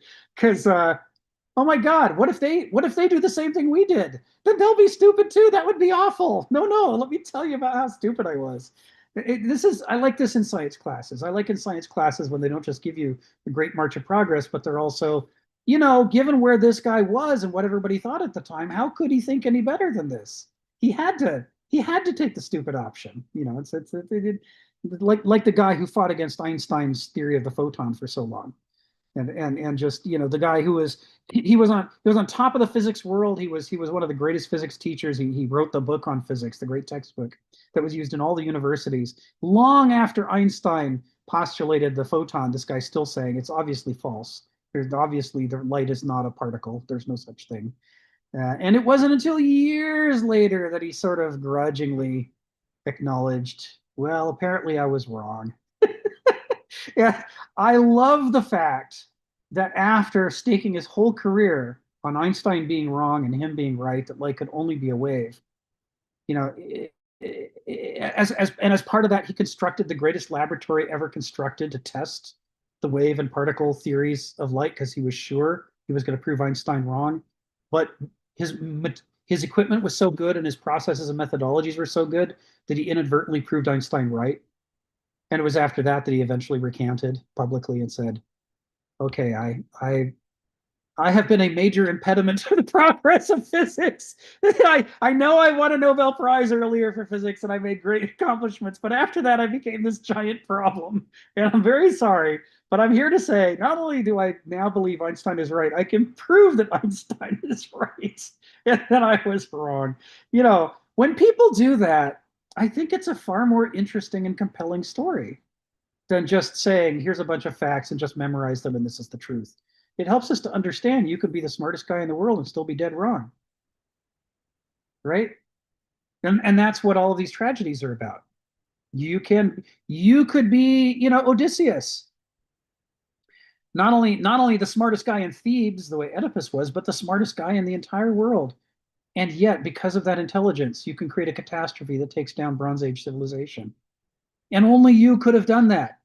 Nobody less intelligent could have destroyed the entire Bronze Age.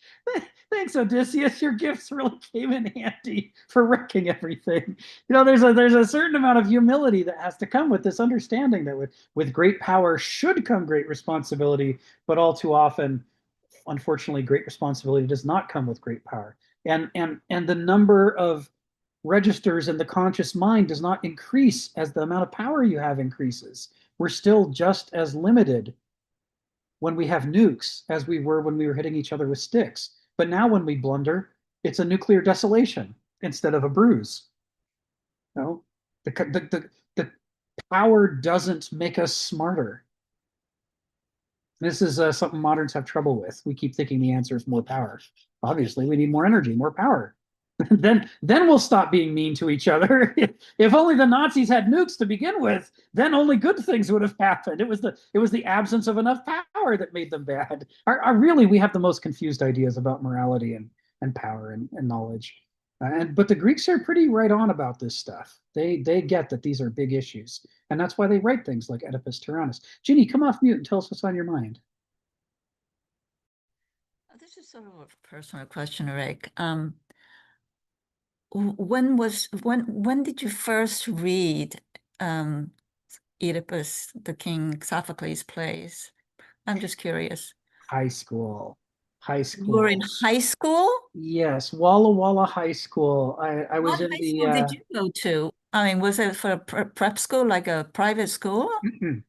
Public school. It was for AP English literature, and we had a teacher who wanted us to understand tragedy, and Oh my God. he taught us Macbeth and Heart of Darkness and Oedipus, and he was the one who gave me the theory of tragic inversion, which I've never heard since. The reason I ask is because I read them because I was a theater major in college. Yes. And so then I graduate from college and years go by, and nobody talks about Oedipus the King or Sophocles, blah, blah, blah, blah, blah.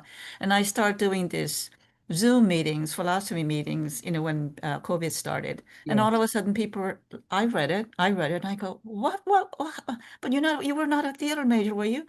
So I guess there are some really good schools out there in America. Yeah, there were. Wow.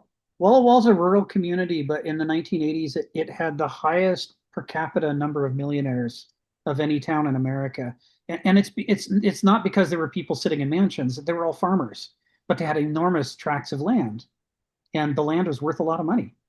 And so, you know, it's not money they could spend. It's like they gotta plant crops, and it's a lot of work. But since they had money to work with, it was one of those rare times when people took the funds that they had and invested them in education. So in the 70s and 80s, teachers out there. there's a little golden age in Walla Walla, Washington. They collected a bunch of really great teachers together. Kenneth says the same thing sort of happened to him at the university level, the University of Texas, where he went to school. Yeah. He says it was a land grant school because Texas had money because of petroleum. You know, they struck oil, they got rich, and then they're like, okay, let's use some of this money to make a university. Well, let's make it a good university. How are we going to do that? I don't know. Let's just offer lots of money. Let's go find the best professors we can on every subject and offer them great piles of money to see if they'll all come to our university to teach. And Kenneth says he was the beneficiary. He just happened to walk in the door shortly after they brought in all these world-class professors. And, you know, I lived in Austin, Texas for 15 years, of 12 years, and My sister was married to this Texan family, and they Yes. had 3 boys. And my brother-in-law is an anesthesiologist, doctor like Sharon. They never read Oedipus the King. They never read Greek tragedies, you know. Yeah. So this is really unusual that you read them so young at such a young age. Well, and moderns don't like Oedipus. The stories it seems icky to us. We prefer stories of heroism. We like the Grimm's fairy tales in which, clever Hans or Jack, who knows nothing and is the youngest son, nevertheless through his wits, fly seat of the pants by being clever, figures everything out, and he becomes the hero and he marries the princess. And we like those stories. We don't like this guy had all the gifts and all the advantages and he ruined his life, and you will too. But we don't want to hear that. It's like, we got nukes. We don't want to hear that could be a problem. Ancient Greeks, who are they? Who cares, Yeah. No. So to Jenny's inquiry, I read it. I did it as part of English literature. I was about 12 or 13 years old. In Trinidad? No, in Jamaica. In Jamaica?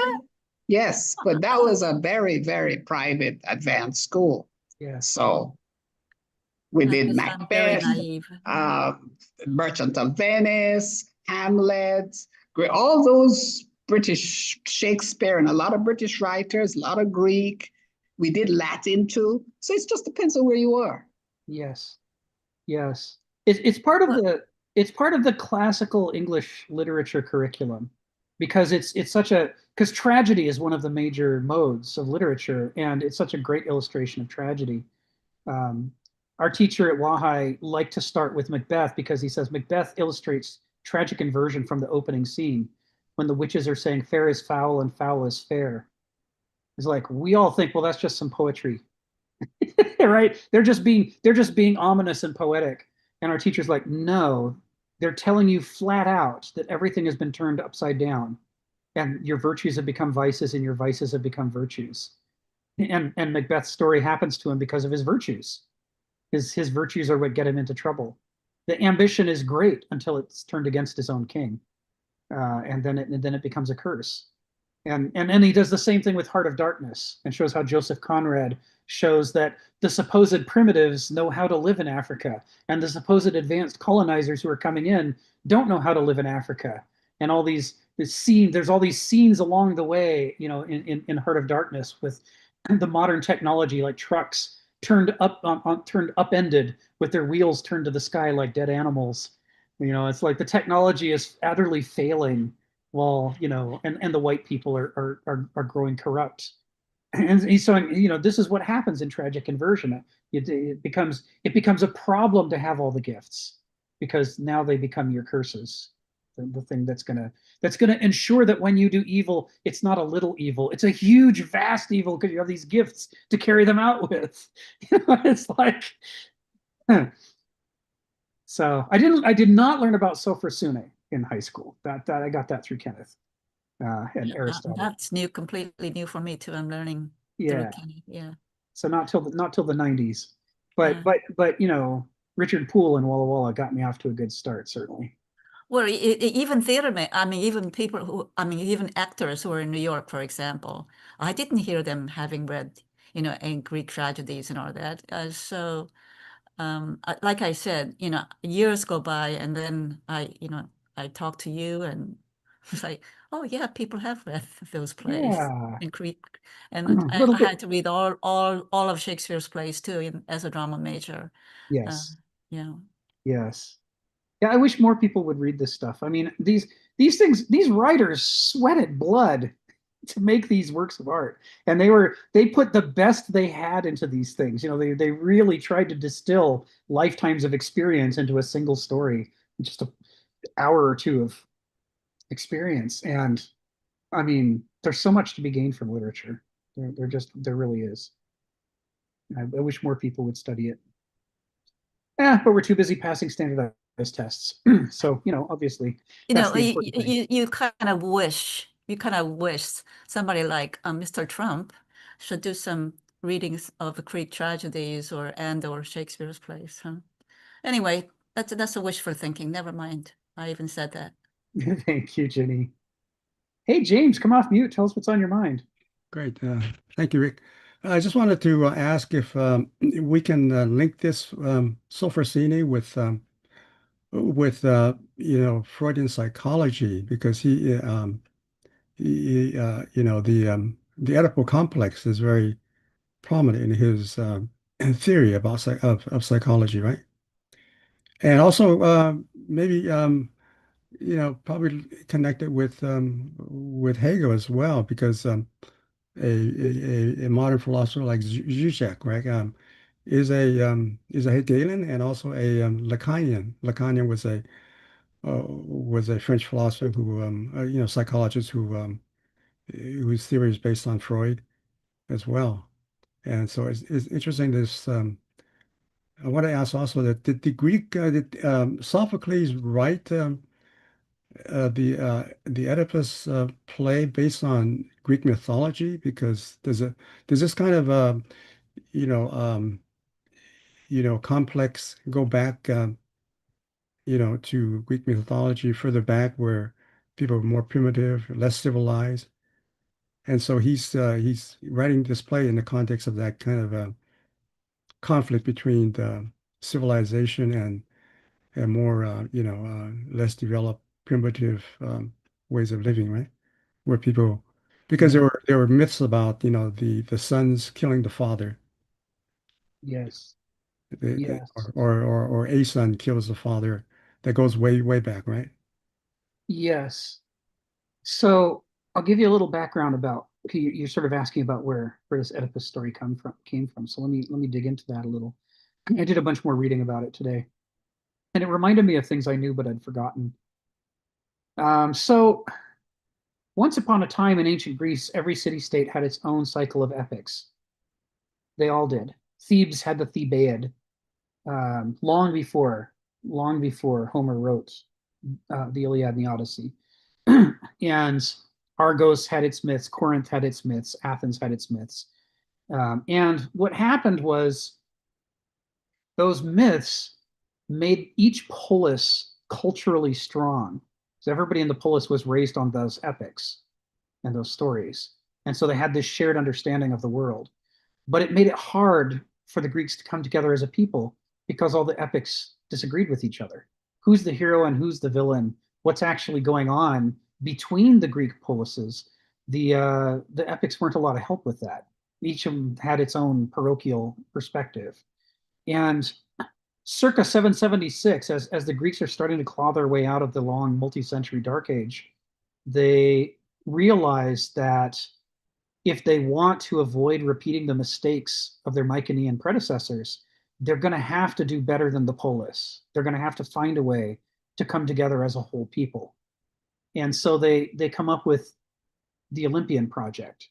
And the concept of the Olympian project is we're going to take all the tribal gods and all the polis gods, and we're going to create a shared pantheon in which we cherry pick what we most have in common and make that our shared pantheon. And this form of polytheism will then say there's more gods than that, and there's more stories than that, and you can have more gods than that, you can have more stories than that, but at least you have to have these. Because if all the polises share these stories and these gods, that will unite us together. So they compose the Iliad and the Odyssey to be a new kind of Greek epic. Instead of the epic of a single polis, it's going to be the epic of the whole people. And that's why there's the catalog of the ships, showing how every different polis sent ships to Troy. So everybody's got, skin in the game. This is our shared epic. And not only that, as Gilbert Murray writes in Rise of the Greek Epic, which is a fantastic book, Rise of the Greek Epic by Gilbert Murray. He says when you actually analyze it, you see that there's whole passages of the Iliad that don't describe Troy at all. I mean, it says Troy, but that's a lie because this stuff was taken wholesale directly out of the Thebaid. And all they did was cross out Thebes and write Troy. So these loving descriptions that are very specific to the plains of Thebes are now transplanted through a fantasy to supposedly being the plains of Troy. And all they've done is change the names.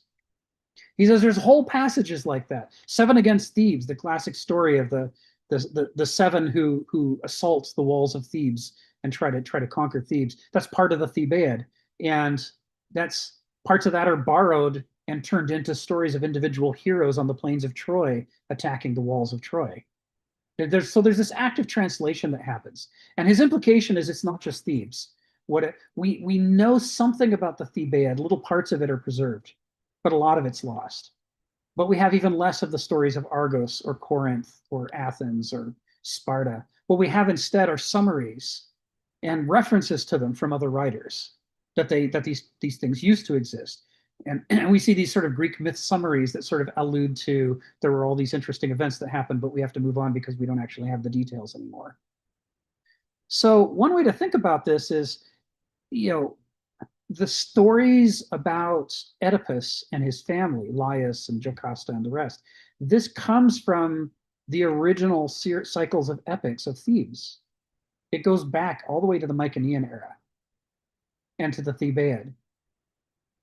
And then parts of it were stolen and incorporated into the Iliad and the Odyssey and the rest of the cycles of the Trojan War.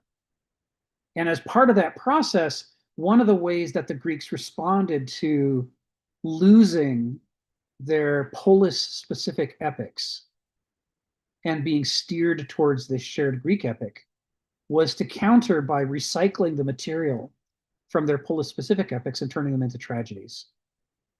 They're like, I'm going to take the most interesting pieces of this lost work, and then I'm going to squeeze it for all the storytelling juice it's got.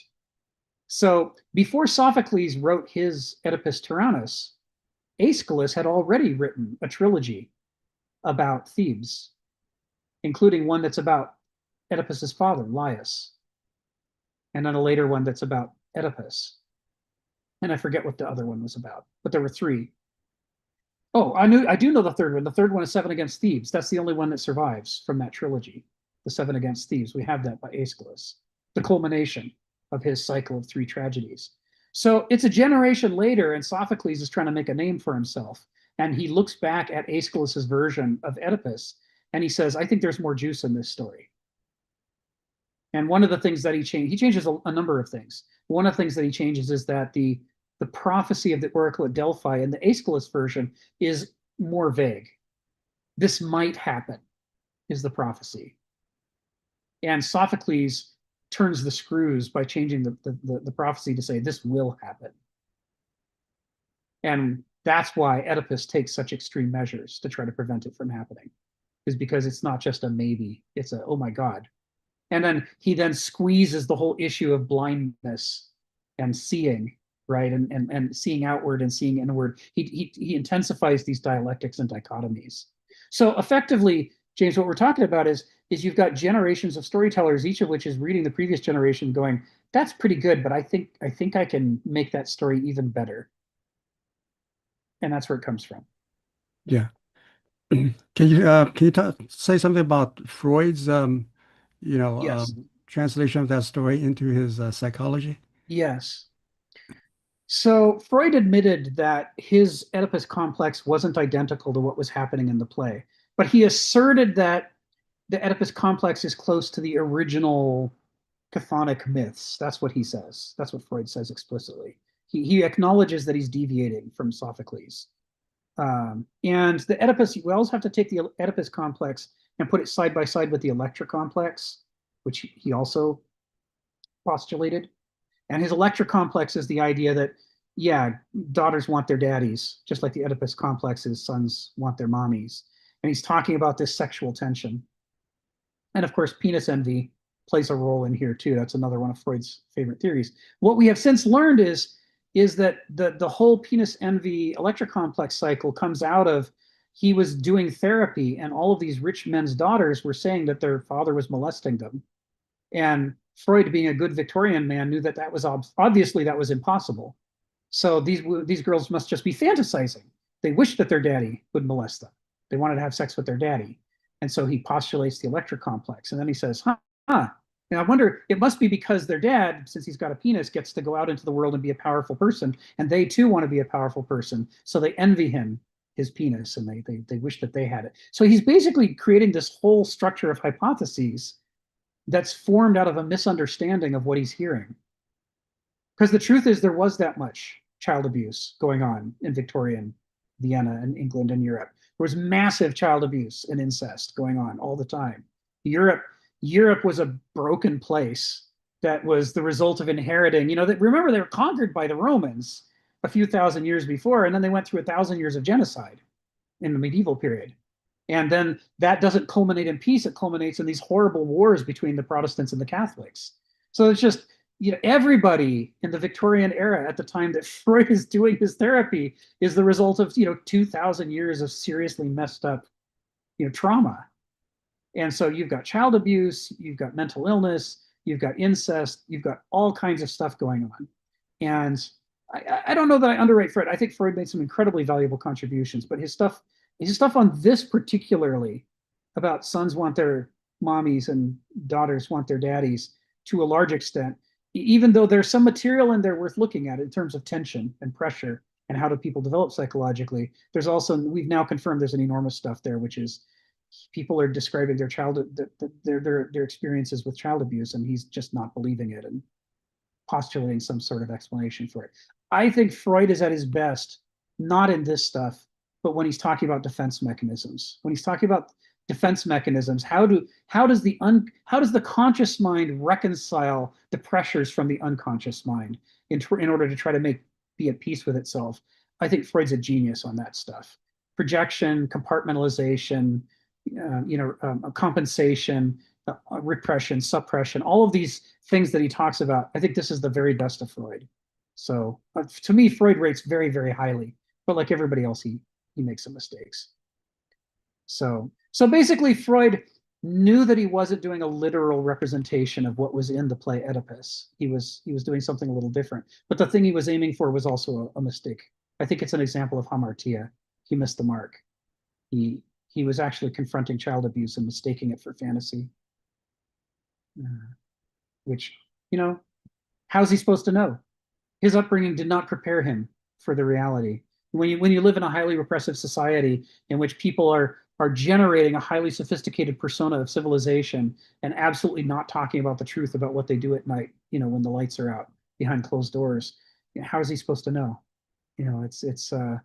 I grew up in families that had cycles of abuse and addiction, so I'm well acquainted with how incredibly difficult it is to dig through all that to get to the truth. So, la.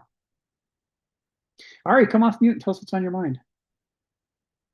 Hey, yeah, I have some thoughts about something. It's kind of ongoing, but specifically, it's I believe at this point today it was something Stephen was talking about, and we were talking about essentially. You have to take me back maybe a little bit.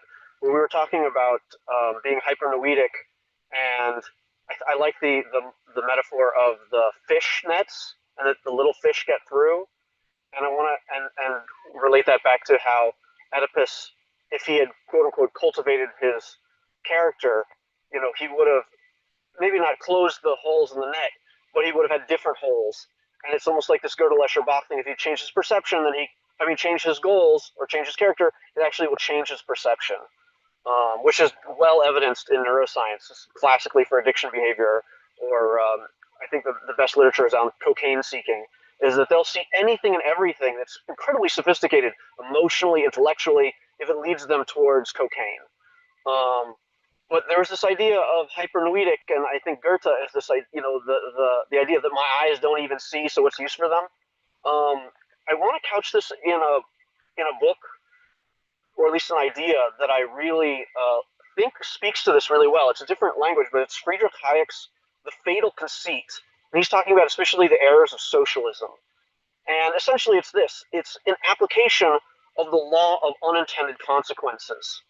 And that essentially in our fishnets, we have I'm going to equate now the fishnet and in which fish get caught by the fishnet to the bell curve. And you see that the things at the edge of the bell curve or outside of the bell curve, what I call outliers, are like these little fish. And we're trained specifically to ignore them. And essentially, as long as the model is working, as long as we don't have too much failure, we are not biologically alerted to the things that we're missing. And specifically, this is what's going on, I think, with Oedipus. Is he's got his model, his framework, and he keeps pushing forward. And it seems his overconfidence is filling in the lacuna, filling in the gaps that these fishnets have. And I like the idea here rather than the fishnet. This is a model learned a long time ago about control. Is control is like trying to contain sand in the palm of your hand. And oftentimes, and then what happens is when you start to lose control, your natural inclination is to squeeze the sand harder, but then more sand slips through your fingers as a result. And this is like your metaphor of digging too much, and you only know is digging, and digging has been successful before. I think this is exactly this idea of Alan Watts also of overthinking in his one of the most famous essays, is this idea we've been thinking too much, so we can't think ourselves out of thinking too much. We have to stop thinking and do something else. And this is this idea of being hypernoetic, or in Oedipus's terms, his characters are.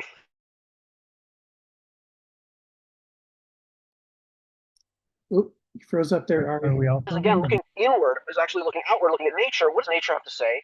And this is exactly where neuroscience gives us a lot of confirmation, hopefully not too much confirmation bias. But essentially, our character is the sum of our default mode network, which we're used to doing. We're automated. And our prefrontal cortex, or in general, our upper brain, is able to cultivate changes in that default mode network. But changes in that default mode network are painful. Essentially, we have to admit that we're wrong. We can't be overconfident. And essentially, the exercise in a lot of what all these things are doing, also it seems like the great religions and everybody's doing here, is cultivating being deliberate. And this is where I want to use a great play on words that I may have coined, but I've never heard it else, but it makes a lot of sense in the linguistics, is that we're going to deliberate about being deliberate. Because if you just deliberate about everything, like for instance, I'm driving, if I think about everything I'm doing with my hands and my feet and my tongue and my body and the muscles to control, like I can't talk to you, I can't do anything else. So automating the lower stuff allows me to have access to the higher stuff, essentially higher level decision making with.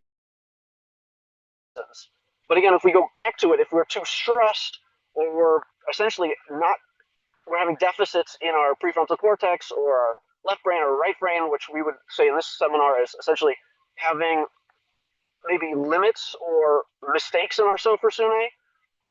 Also, this idea of being a half-baked species. I like the idea it's like we're on the road to sophrosyne.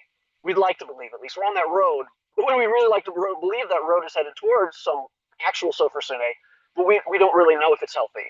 And this is really hard. And this is where I think the fatal concerns in this idea of fate is a very Greek and ancient idea of fate, which I've heard, again, one of my favorite thinkers, Jonathan Sachs, couches the ancient versus the medieval as moving from fate-based mythology to faith-based mythology. For better or worse, it's a different bag of tricks. But they're each like a one-trick pony. And the fatal conceit here is that we think we know better than our ancestors. We got some great ideas. And as Hegel, we say, Hegel says to abstract is to err. Or what Stephen would say is like to have an ideology of a single ideology is to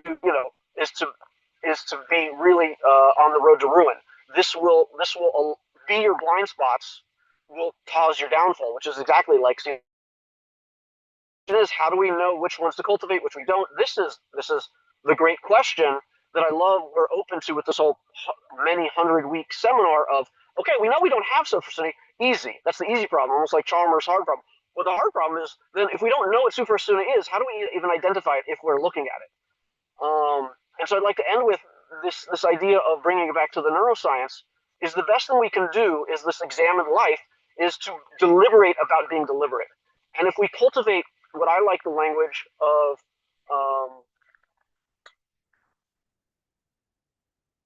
specifically cultivating the habits of the heart, right? This is practice, exercise, and this is grit, and this is a willingness to essentially dig deep into what are unpleasant feelings when we have prediction error, essentially adrenaline, of neuroplasticity. That gives us the chance to reframe our perspective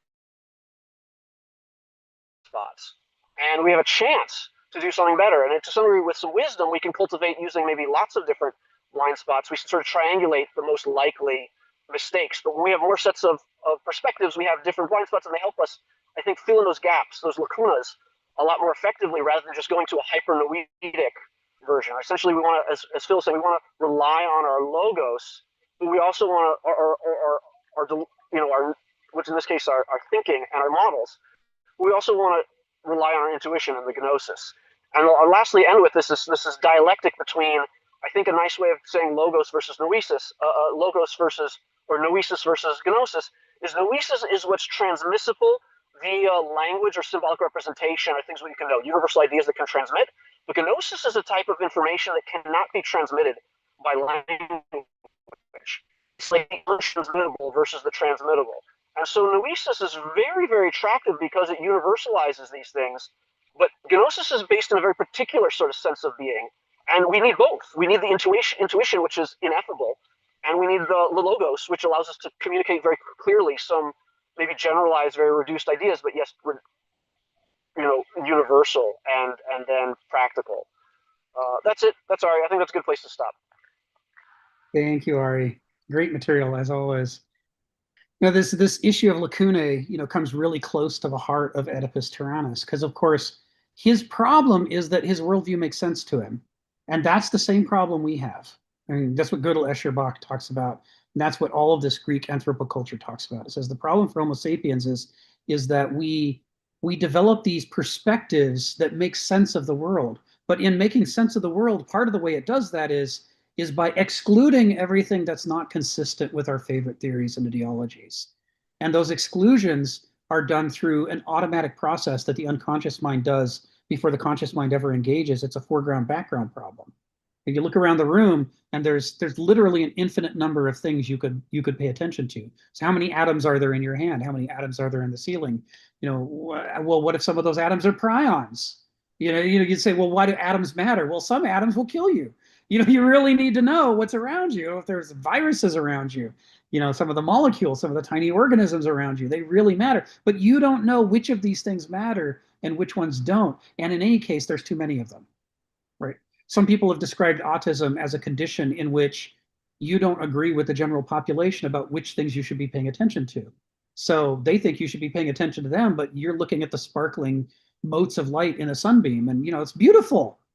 And it's amazing, and it shows how there's air, and there's things floating in the air, and there's all kinds of deep physics at work. And why is this guy blathering about the traffic today supposed to be more important than this great insight into the cosmos? And you get called autistic because you've chosen differently than they have, and because you routinely choose differently.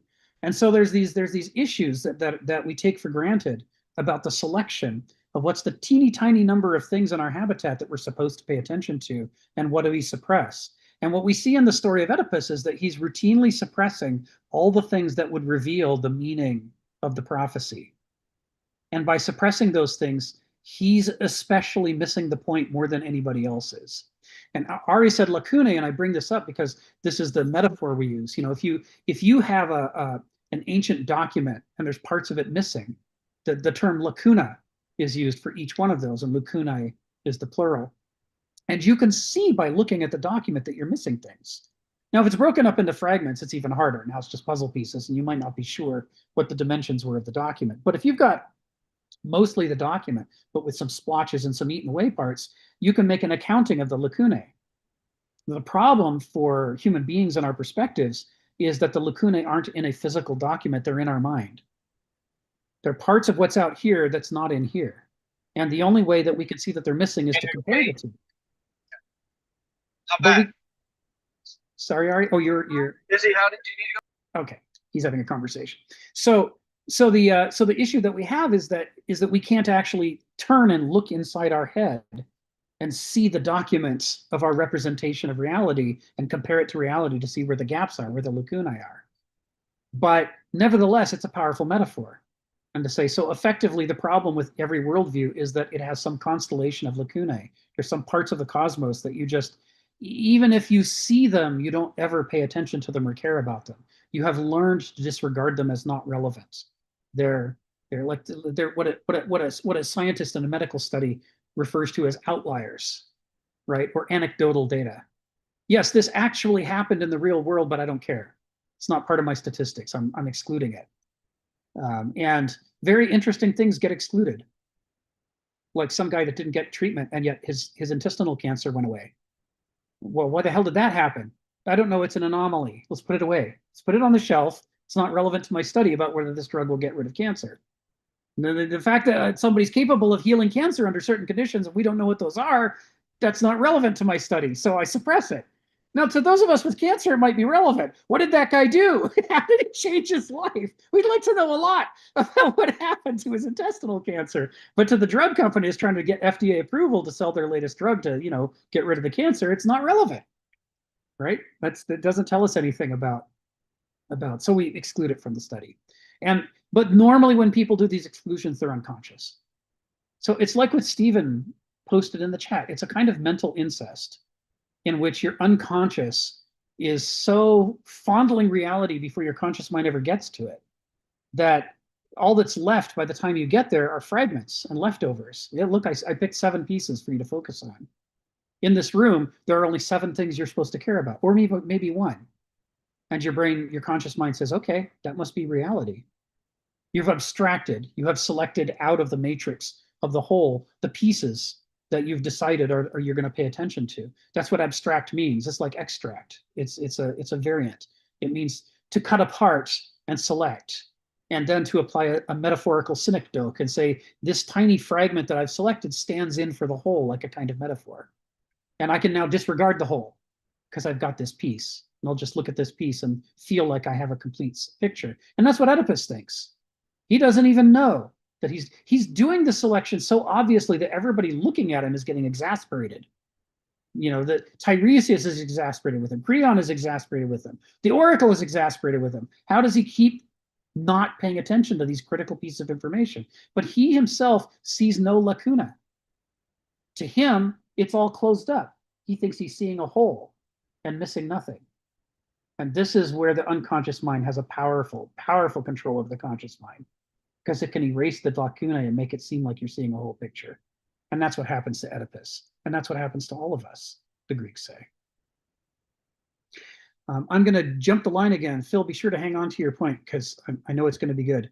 But I haven't heard from Fred before. So Fred, come off mute and tell us what's on your mind. Yeah, I think that's useful to focus on the sophrosine. That's sort of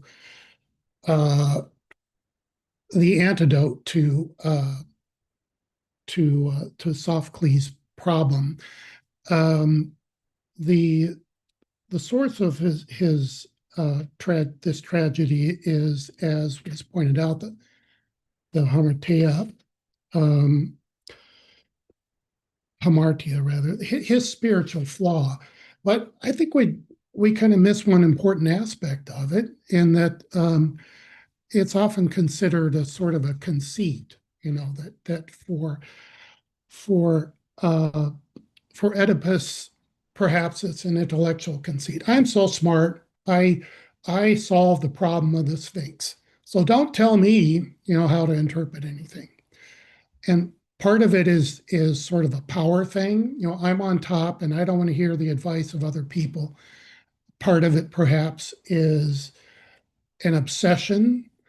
Don't hold me down, don't tie me down. I'm going to go out and I'm going to solve this.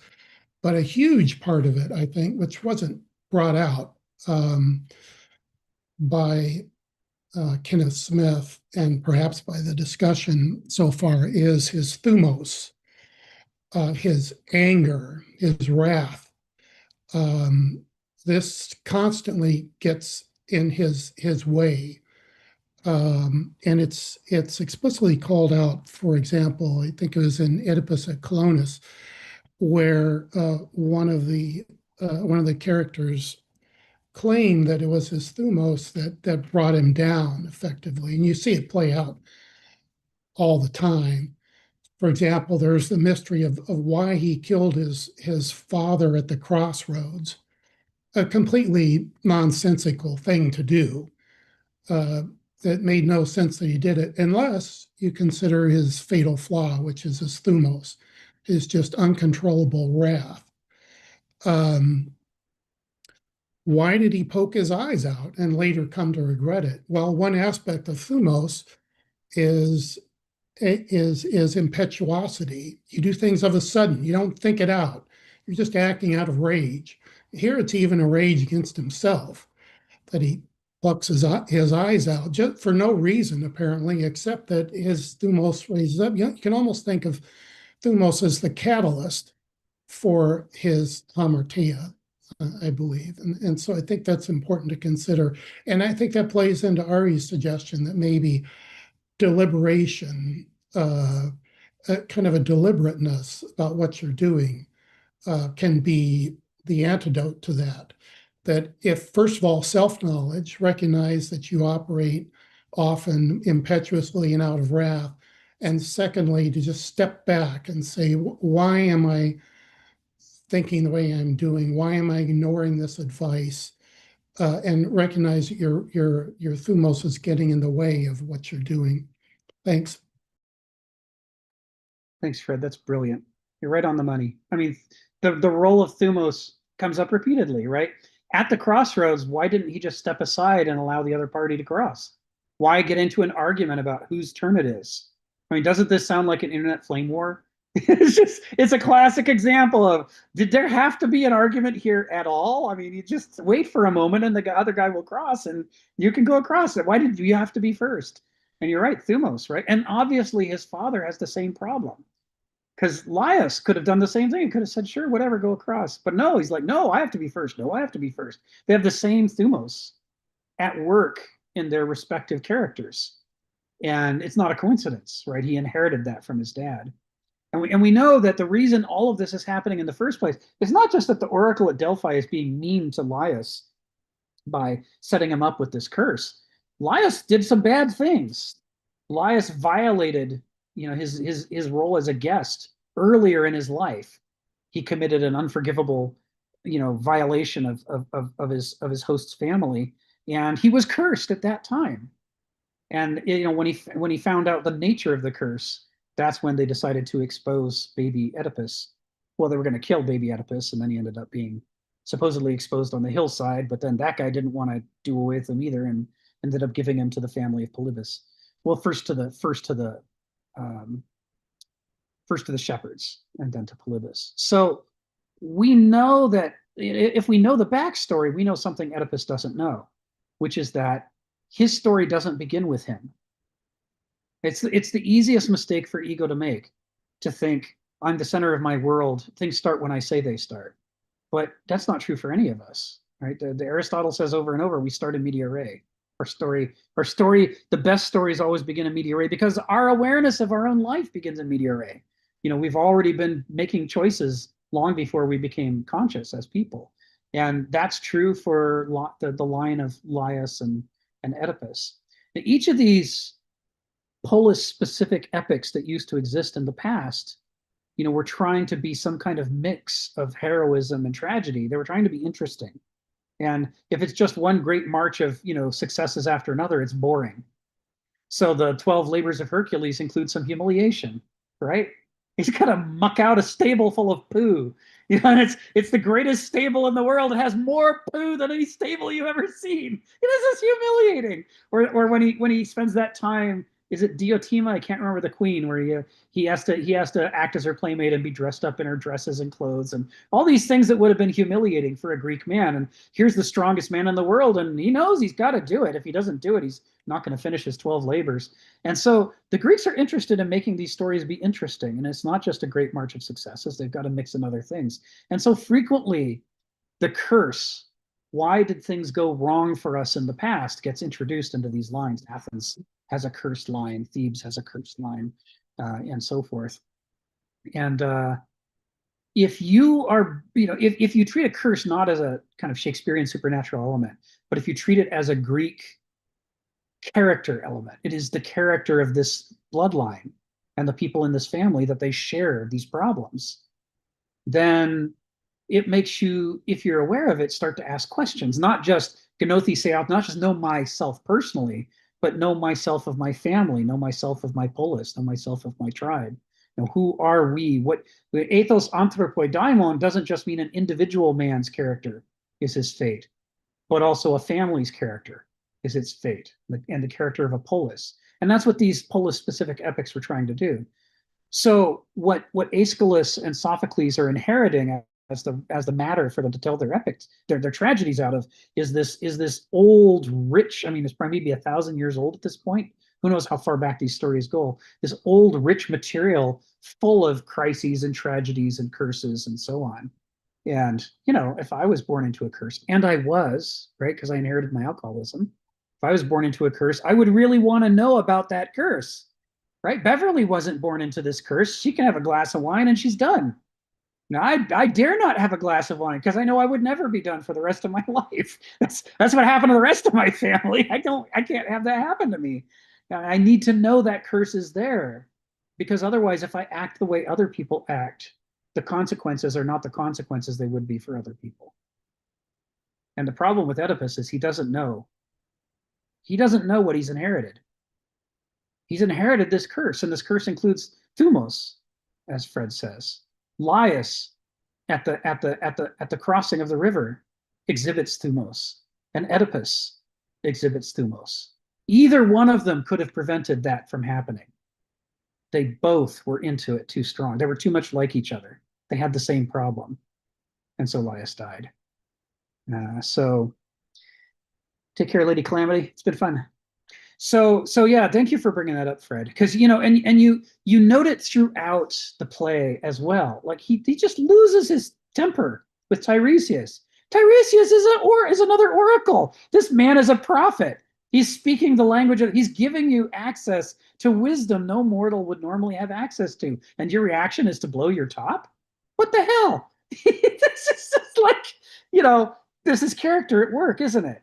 Right? This is thumos. This is his own inner rage and anger.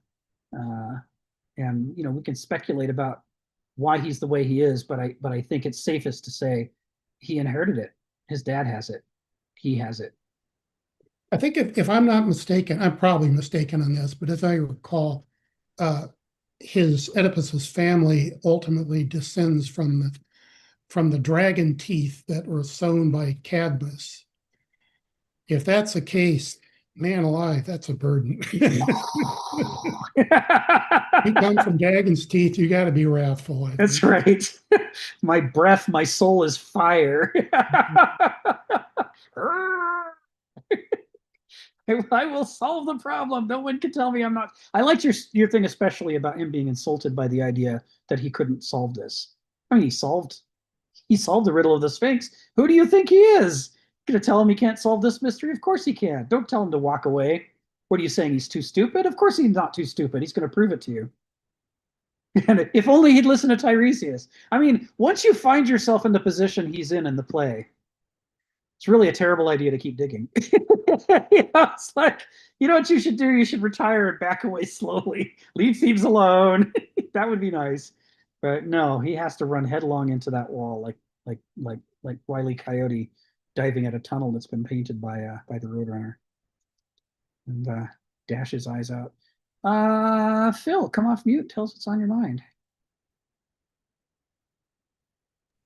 All this discussion leads me to wonder about maybe the pressures of a continual growing and complex civilization that had to mediate in this relationship. I was thinking, first of all, the Council of Trent.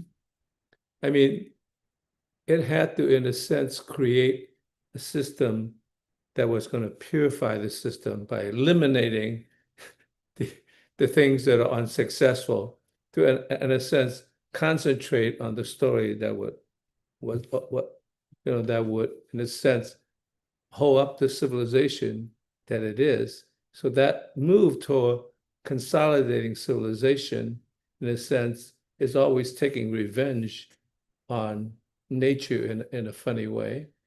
And my thought is that we just happen to be at the crossroads in this relationship between the Greeks, the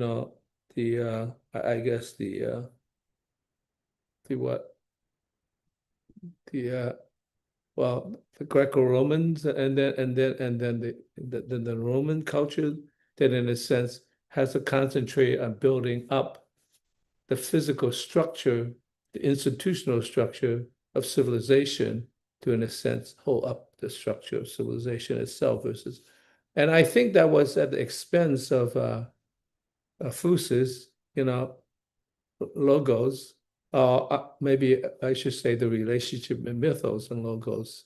And that, because what I found interesting, what I like about what you said was that, in a sense, the mythos culture, in a way, the poets had a way of squeezing information that was useful out of the situation in spite of this more logical way of approaching.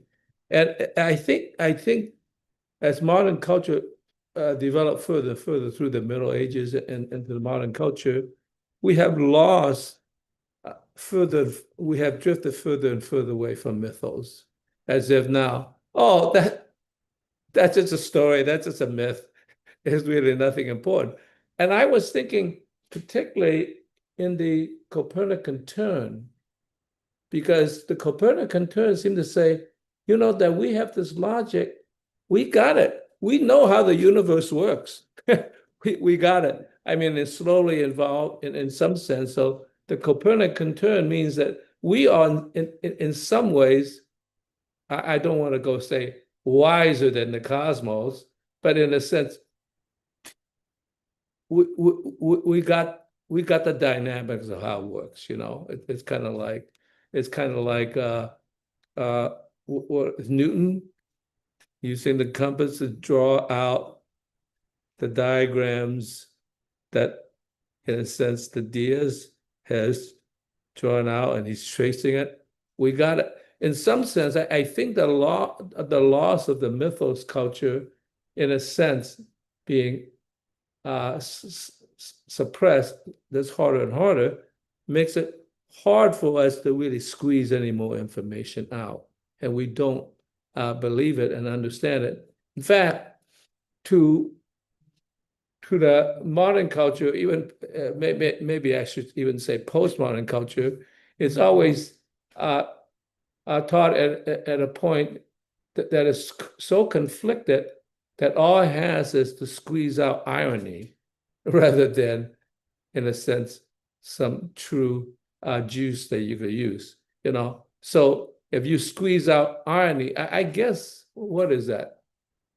Is that squeezing a lemon into a lime? I don't know. I'm not quite sure. But in some sense, I think if all we have left, in a sense, in the mythos culture, is that we got a lot of irony that we could sort of like chuckle at. Is that, oh, how interesting. We come up with this thing and the joke is on us. I mean, it just seems like we have lost something very important. We've lost, of course, the Greeks. We've in a way lost Shakespeare in that. I wonder whether one could rewrite, Hamlet, with squeezing out the irony. I'm sure you could, rather than Hamlet really trying to confront his own failings. So, yeah. If I was a talented writer, I would try to rewrite Hamlet and say, oh, how funny he's doing this and he's doing that. It's like, God, he should just look at himself. He's really an ironic character. So I think we have lost the battle, And so in some sense, that's too bad because I think the mythos of Fusus is an important thing to remind us that the world is still here. Despite all our advances in technology and ideology, and reason and all that, it's still here that we have to deal with. And it's not ironic, it's real. Okay. That's what I wanted to say. That's it, Phil. Thank you, Phil. John, come off mute. Tell us what's on your mind.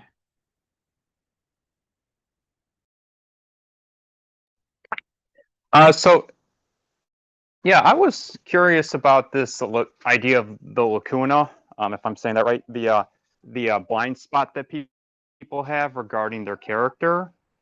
And I think it's interesting how, at least for me in the past, and I'm sure probably others, that your lacuna is so obvious to everybody except for you. Like in Oedipus, like I'm sure everybody could obviously see that he had an anger problem. But he, for whatever reason, was blind to it. And I don't know. I would just maybe like to talk about why you think that is. If you think it has anything to do with like the defense mechanisms of Freud, or like something else. That's great, John. Yeah, I put it in the chat. Lacuna is the spelling for a the missing piece of text, or metaphorically a blind spot, and the plural is lacunae. And it's Kenneth actually talks about this in sentences 4 through 6 of paragraph 10, which I posted again. I'm going to read this part and then we can talk about it because it's directly relevant to what you're talking about. Oedipus's misperceptions are so profound they must have appeared unholy, unnatural, and eerie to the Greek audience. No human being operating under the impulse of faulty nature could conceivably be so absolutely, persistently, diametrically wrong. Oedipus, as all but he can see, is in the grip of a malevolent divinity, a dysdaimonia.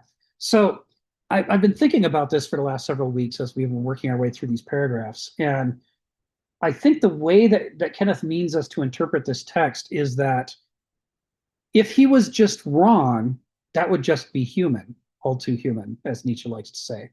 But he's not just wrong. He's like in Bizarro land. He's got everything backwards. It's like he has anti-sophrosune. Somehow he's a compass that unerringly points exactly away from the target. It's fascinating. And as the reason that would seem unnatural and eerie and unholy is because the only way that you could be exactly wrong from the target is if you or some malevolent entity knows exactly where the target is. It's like you have the presence of a supernatural quality that no other human being has, because no one has sophrosune. But you somehow have its inversion. Oedipus somehow has its inversion. He's able to sense where the target is and look exactly away from it.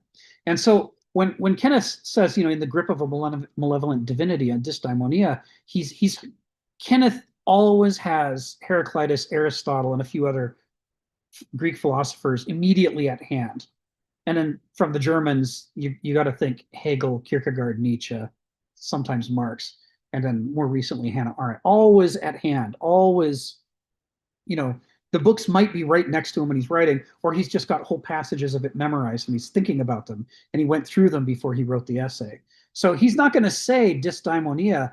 He's not going to say any version of daimon unless he's alluding to ethos anthropoi daimon from Heraclitus, character's fate. Now, ethos anthropoi daimon actually means character, a man's character or humanity's character is his daimon. And a daimon is more specific than fate. A daimon is a lesser god, a minor god.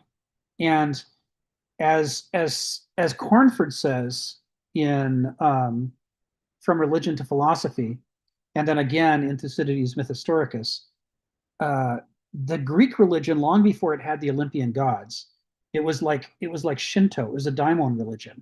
Every waterfall, every spring had a daimon.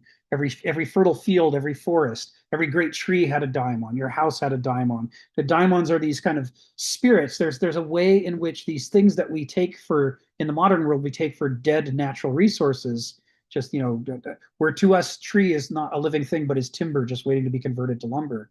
To the Greeks, all of these things are alive. Even the stones are alive.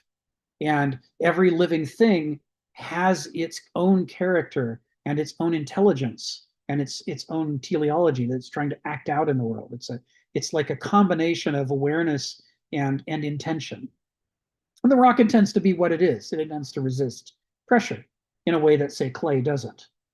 So they see that as the ethos of the rock, and the ethos of the acorn is that yearning to become the oak. So what he's saying when he says ethos anthropoi daimon is that our character rules over us like a god.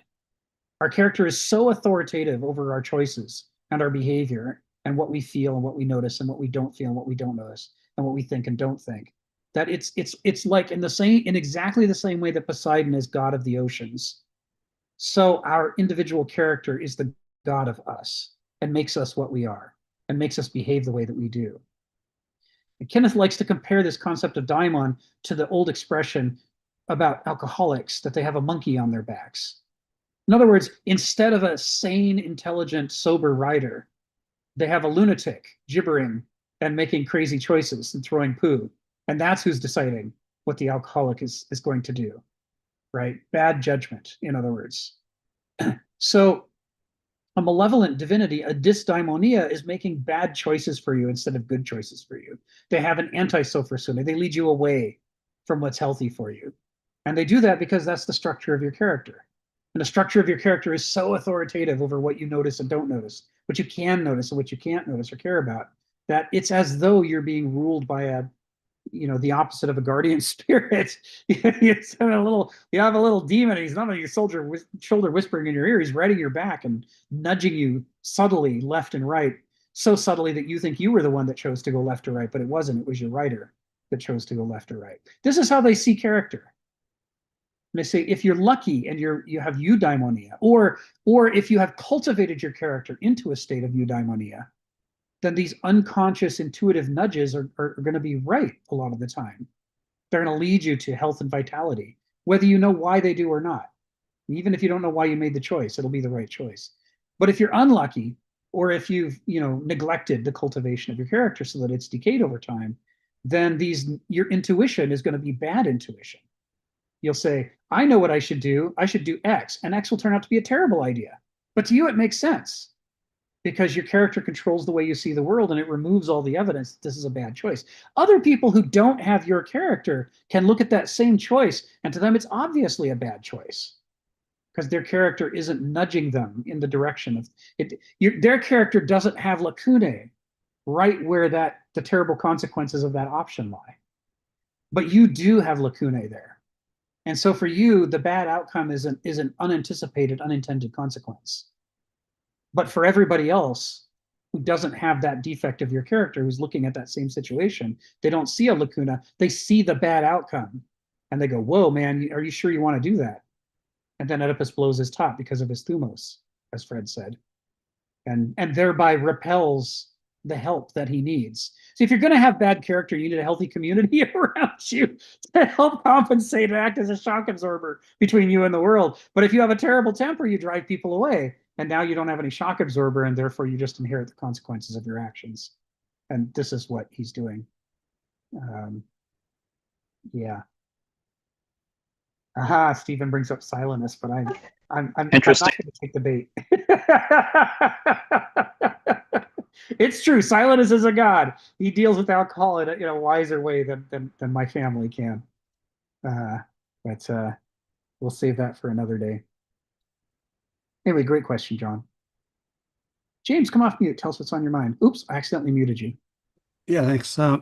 So what Oedipus lacks there was this self-cultivation, right? But that required self-knowledge too, right?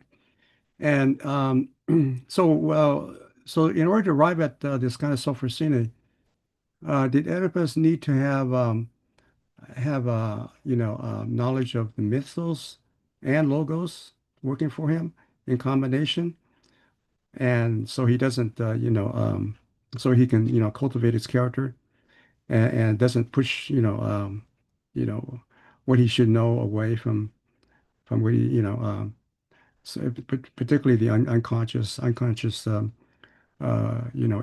and so forth.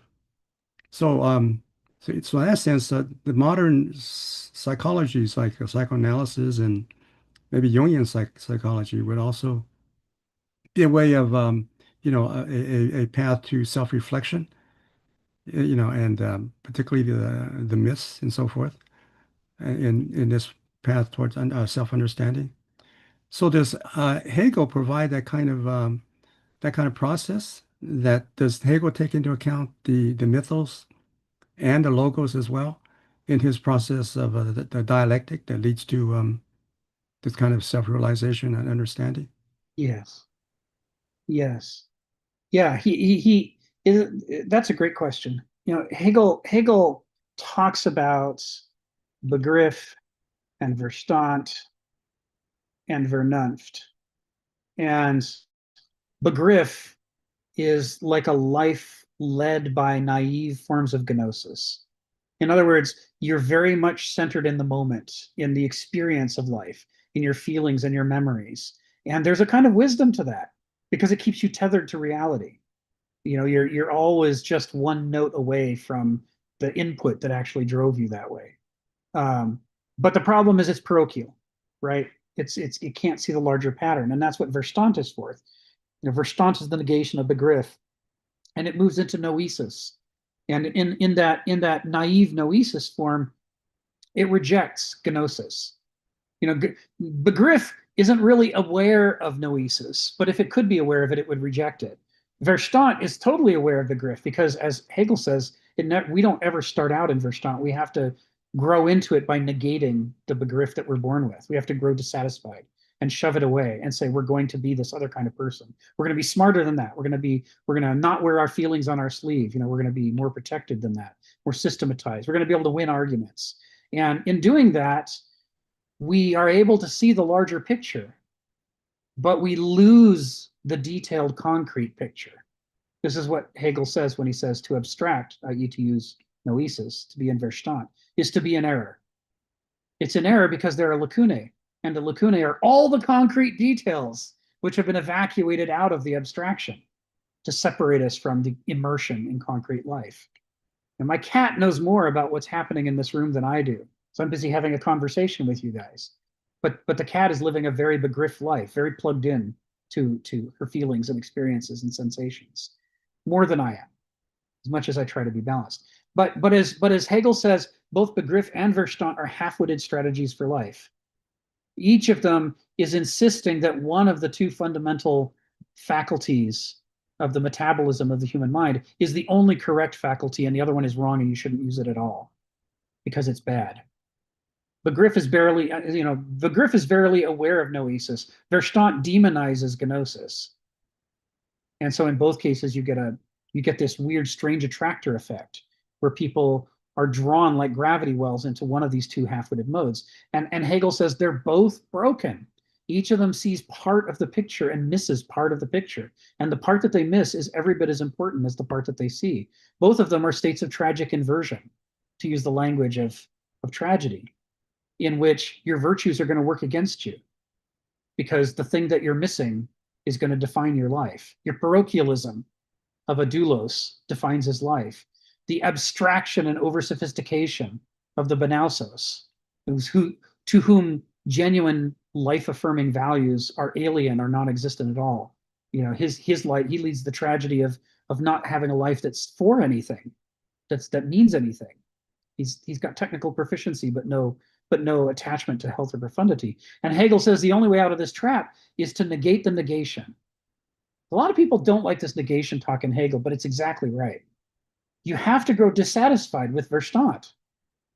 You have to feel in your gut the problems with Verstand to give up the life of an intellectual and to try to become this new thing, the life of Vernunft, which is intellectual plus, in which intellectualism per se is intellectual minus, it's minus gnosis. But Vernunft is intellectual plus. You put the gnosis back in. You use Begriff to critique Verstand. You use Verstand to critique Begriff. Your theories critique your experiences, but your experiences also critique your theories. And by creating that dialectic and letting them both criticize each other, you're able to center yourself outside of those two gravity wells in a new third place, which Hegel calls Vernunft. And in that third place, you can avoid the two half-witted traps and start to think in a whole-witted way. You can see the weaknesses of both of your core strategies and play them off against each other to sort of triangulate where the solution must lie. And this is what the Greeks believe in their using different language. This is what the Greeks believe an Aristos is. An Aristos is somebody who is combining the mythos side from gnosis and the logos side from noesis into a bow of the mind that can hit the mark. You can draw it and fire the arrow and hit the target. I mean, your metaphors, James, are spot on. That's exactly how the Greeks see this. And that's how Hegel sees it, right? Hegel sees himself as resurrecting the core, what he sees to be the organic core of Greek philosophy. And that's how he's correcting Kant in his mind. He says Kant is an abstract intellectual. He's all noetic. And Hegel wants to bring the gnosis back into it, create a dialectic, and operate not at the level of Verstand, which is where he accuses Kant of operating, but at the level of Vernunft. And as a trailblazer, Hegel gets some things right and some things wrong. There's ways in which Hegel is hugely admirable, and there's ways in which Hegel completely misses the mark himself. But what can you expect? That's the nature of trailblazing. It's the bleeding edge. And it's why there's whole generations of young Hegelians who follow him, who critique him, like Marx and Nietzsche and Kierkegaard. They've all got criticisms of Hegel, but at the same time, they accept the core propositions of Hegel about this idea of the need to achieve Vernunft, to be able to see the world not as it actually is. That's asking too much from the human mind. But let's say without the most obvious liabilities, the liabilities that afflict Begriff, or the liabilities that affect Verstand. To get past those first two half-witted steps into the first kind of full-witted, potentially mature adult mode of the human mind. So the problem for somebody like Oedipus is, and I'm now going to quote Donald, who quotes Kenneth, right? And Donald says, Kenneth says, if you want to be an Aristos, you got to find an Aristos and follow him around and see what he does. He says life's too complicated to summarize with some kind of bumper sticker recipe for how to be a smarty pants. You have to see over and over and over how Aristoi approach life and challenges, and especially how they critique themselves, how they critique their own performance, how they laugh at and appreciate and learn from their blunders instead of trying to cover them up. Oedipus is running away from what he perceives to be the blunder that's been prophesied for him. Over and over, he tries to look away. But what an Aristos would do is look at the issue, look at the problem, confront it. Why doesn't Oedipus do that? Because he has no good example. He can't follow the example of Laius, because Laius didn't raise him. And if he did follow the example of Laius, he'd be doomed, because Laius is obviously not an Aristos, right? Laius himself, as Fred says, suffers from thumos. He's been bad in the past. He picks a fight with his son. He tries to kill his own son. Right? That's the backstory of Oedipus. Laius doesn't like the prophecy and he tries to kill his own son. This is not a good guy to follow. And as the play makes clear, it's not just Oedipus who's a tyrant. Laius was also a tyrant. And the Greek definition of a tyrant, which Wikipedia just absolutely does not understand, is a king, someone who would be king but is not an Aristos. He lacks the temperament that's required. He lacks sophrosyne, he lacks self-criticism, he lacks Vernunft. He lacks the heuristic temperament, but he still wants to be king. Or as Stephen would say, Donald I, right? Laius is the classical Greek version of Donald I. And Oedipus is an improvement over that, but he's still, he certainly couldn't learn from his biological dad how to be an Aristos. So who was he raised by? Well, for a while he was raised by shepherds. Shepherds are douloi. In Greek class system, social system, douloi are slaves. They are all begriff, to use the Hegelian term. They're all naive gnosis. They're parochial. They lack the overarching systematic perspectives on the cosmos that noesis would bring. They're halfwits. Oedipus can't learn how to be an Aristos by being raised by shepherds. Now, he's eventually given to be raised by the court of King Polybus. But we can infer from Oedipus's character that King Polybus, too, must not be an Aristos. Else he would have raised Oedipus very differently. If Oedipus had been surrounded, for all through his childhood and formative years by the example of an Aristos, he wouldn't behave in this play the way that he does. So Polybus may not be the kind of tyrant that Laius was, but he's not an Aristos, which means by definition, he too is a tyrant, by the Aristotelian definition. So Oedipus suffers from, other than his character, is the inherited part of his character, the thumos, and other things that he got from Laius. Other than that, he suffers from a deficiency of Donald's prescription, which is he didn't live a life surrounded by Aristoi, following him around, learning what to do. He doesn't know how to be an Aristos. He lacks sophrosyne. He lacks self-criticism. He goes to the Oracle of Delphi and he doesn't walk away going, oh, Gnothi Seauton, I should know myself. He makes no mention at all of the inscription on the forecourt of the Oracle at Delphi. All that strikes him is what the Oracle tells him personally. Me, I. And even that, he misunderstands and he doesn't like it and he suppresses and he tells people the Oracle didn't tell him anything. There's no Aristos here. The miasma that affects Thebes is what happens to any civilization when it is governed by people who are not Aristoi. If they're not Aristoi, they lack the humility, the self-introspection, and they lack the yearning for sophrosyne that would be required to genuinely govern. They may be doing something they call governing, but it isn't governing. It's something else. It's that thing Aristotle doesn't like, that he says unites a tyranny, an oligarchy, and a democracy. It's just people doing what they want instead of pursuing the greater good. And Oedipus doesn't know how to do anything else. No matter how brave he is, no matter how smart he is, it doesn't matter. He's got the wrong character. He's trying to do the wrong things. So which aspect of Hegel represents the unconscious when Hegel talks about this dialectical process of development? So only Vernunft is truly conscious, right? Begriff is an almost entirely unconscious mode in which your thoughts bubble up like steam off a cup of coffee, but most of the coffee is it's like an infant. They're too immersed in the live wire stream of experience to separate themselves from it and be fully conscious.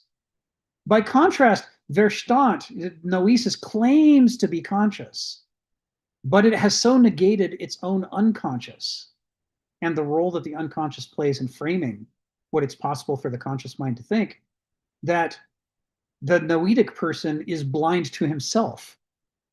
He sees all this stuff outside himself, and he's got all these theorems and models and logical syllogisms to explain it all. But he's cut off from reality, so he's sleepwalking through life. So they're like the normal conscious-unconscious dialectic it doesn't entirely explain this three-part split that Hegel's talking about, that he got from the Greeks. But if we were gonna try to express it in those terms, we'd have to say that both Begriff and Verstand are forms of unconsciousness. One of them is an emotional, experiential unconsciousness, and the other is an intellectual, abstractive, highly educated unconsciousness.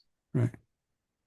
So with the Hegel's absolute represent the Vernunft. Vernunft. That's his concrete universal. That's his absolute. Okay. He says that's the first stage at which you become conscious. And it can only, the other stages can't be conscious, because Vernunft is the first stage at which you identify not with either of the two faculties of your mind. You separate yourself from both of them, and you treat them both skeptically. And now it's possible for you to be more than a puppet of one or the other. Okay, great. Thank you. Sure. Great questions. Ari, come off mute. Tell us what's on your mind. Oh, it was fantastic.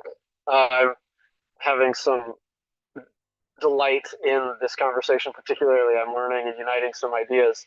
And I'd like to address some questions that were asked and my thoughts around them. Specifically, I forget who said it, but it's like, how, if everyone else sees what's wrong with you and you don't see what's wrong with you, what's the mechanism? How does this happen that you get locked into this?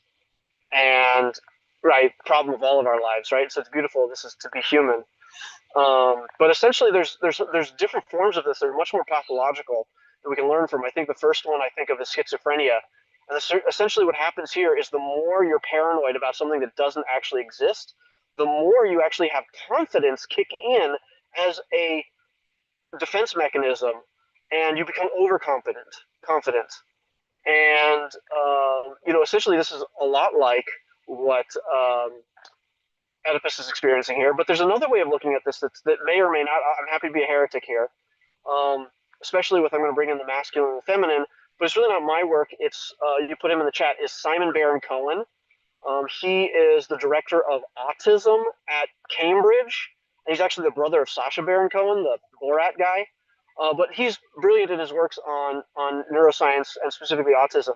And he reduces this to a relatively accurate dichotomy of what word you've been using, actually, or two of them, is systematizers. But the other one is different. He uses, in this case, systematizer versus empathizer. And essentially, autistic people are heavily systematized, where they're very interested in the details of systems, and they're not interested in so much relationships. But there's a reason for this, is that because they're so locked into their systemization of all these details, and each detail matters so much, they have a very hard time updating their information, essentially changing their models. They have a very hard time what's called Oh,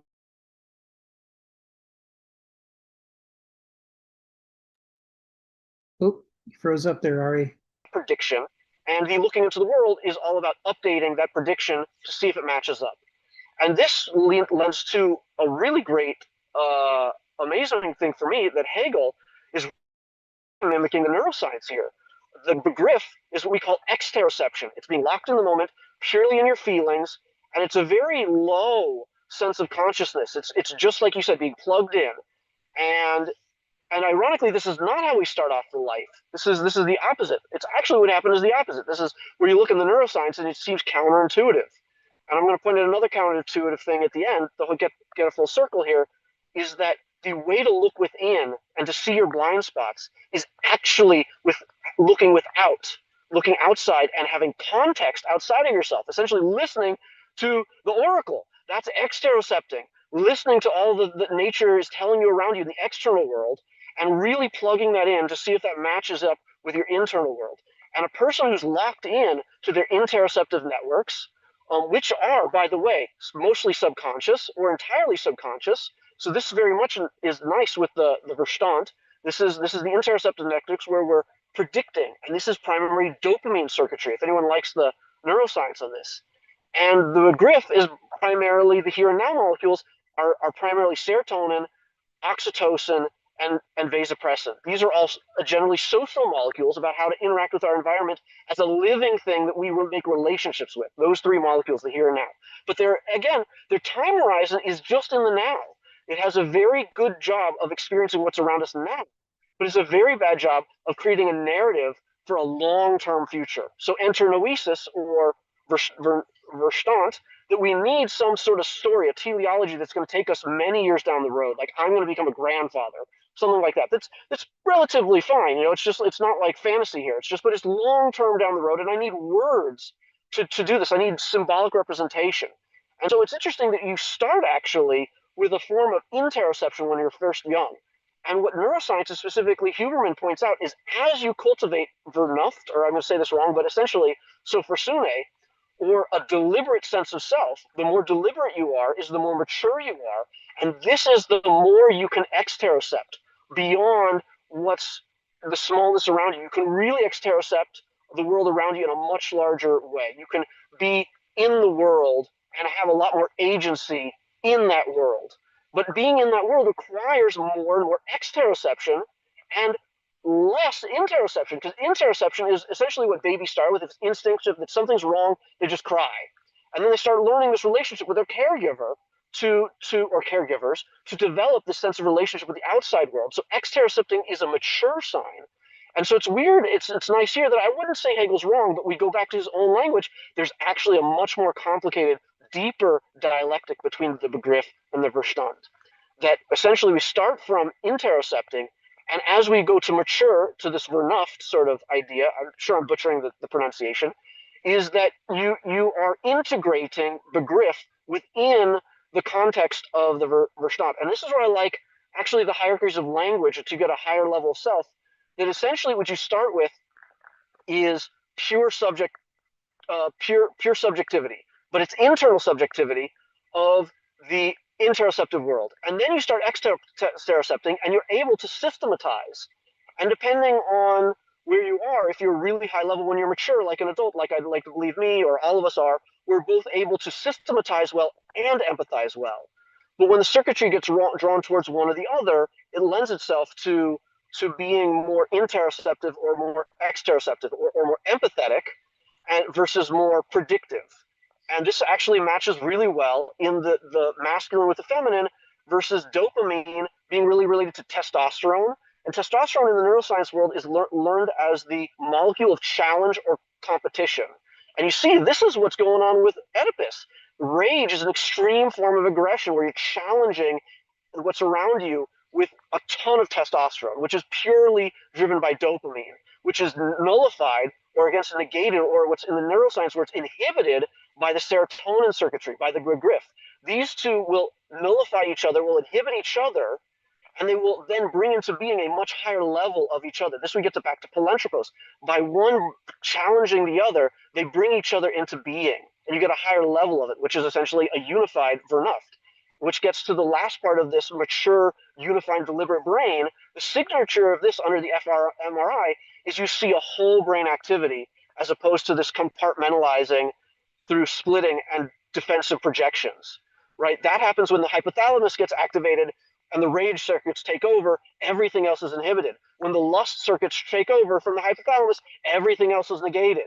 When you see in a healthy brain, you see a unified healthy brain primarily driven by strong connections between the prefrontal cortex and essentially the interoceptive networks and the exteroceptive networks.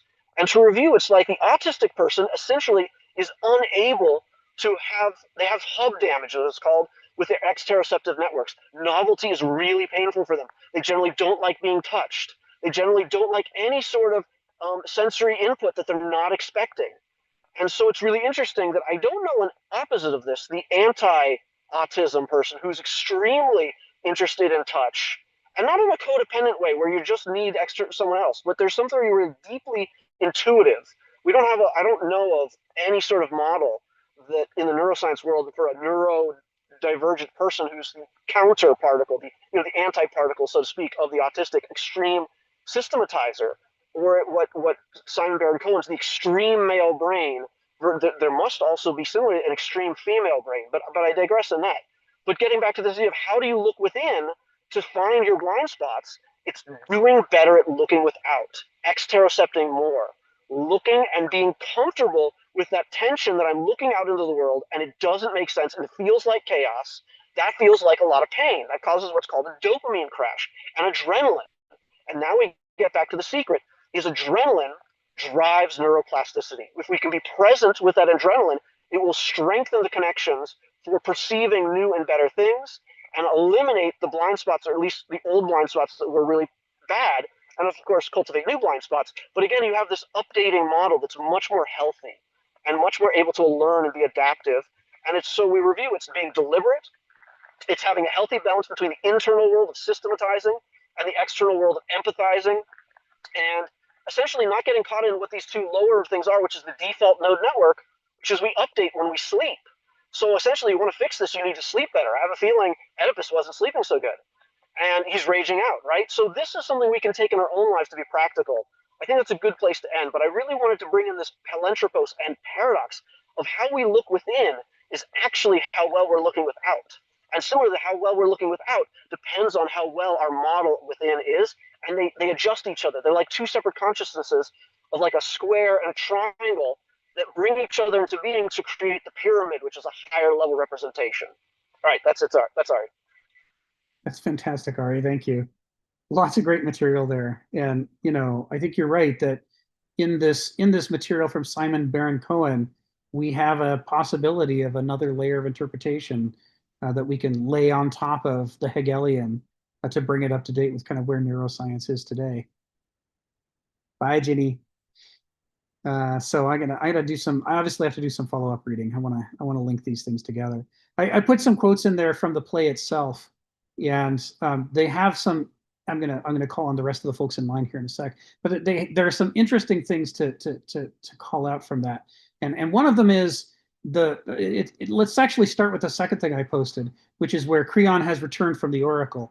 I'll tell you then what I heard from the god. King Phoebus in plain words commanded us to drive out a pollution from our land. Pollution grown ingrained within the land. Drive it out, said the god, not cherish it, till it's past cure. And Oedipus asks, what is the rite of purification? How shall it be done? And Creon says, by banishing a man or expiation of blood by blood, since it is murder guilt which holds our city in this destroying storm. And Oedipus says, who is this man whose fate the god pronounces? And Creon responds, my lord, before you piloted the state, we had a king called Laius. And Oedipus says, I know of him by hearsay. I have not seen him. Now, before I go on to the first quote that I shared, it's worth noting that Oedipus is responding as though, okay, yeah, I gather we had some sort of king before me, but I don't know much about him.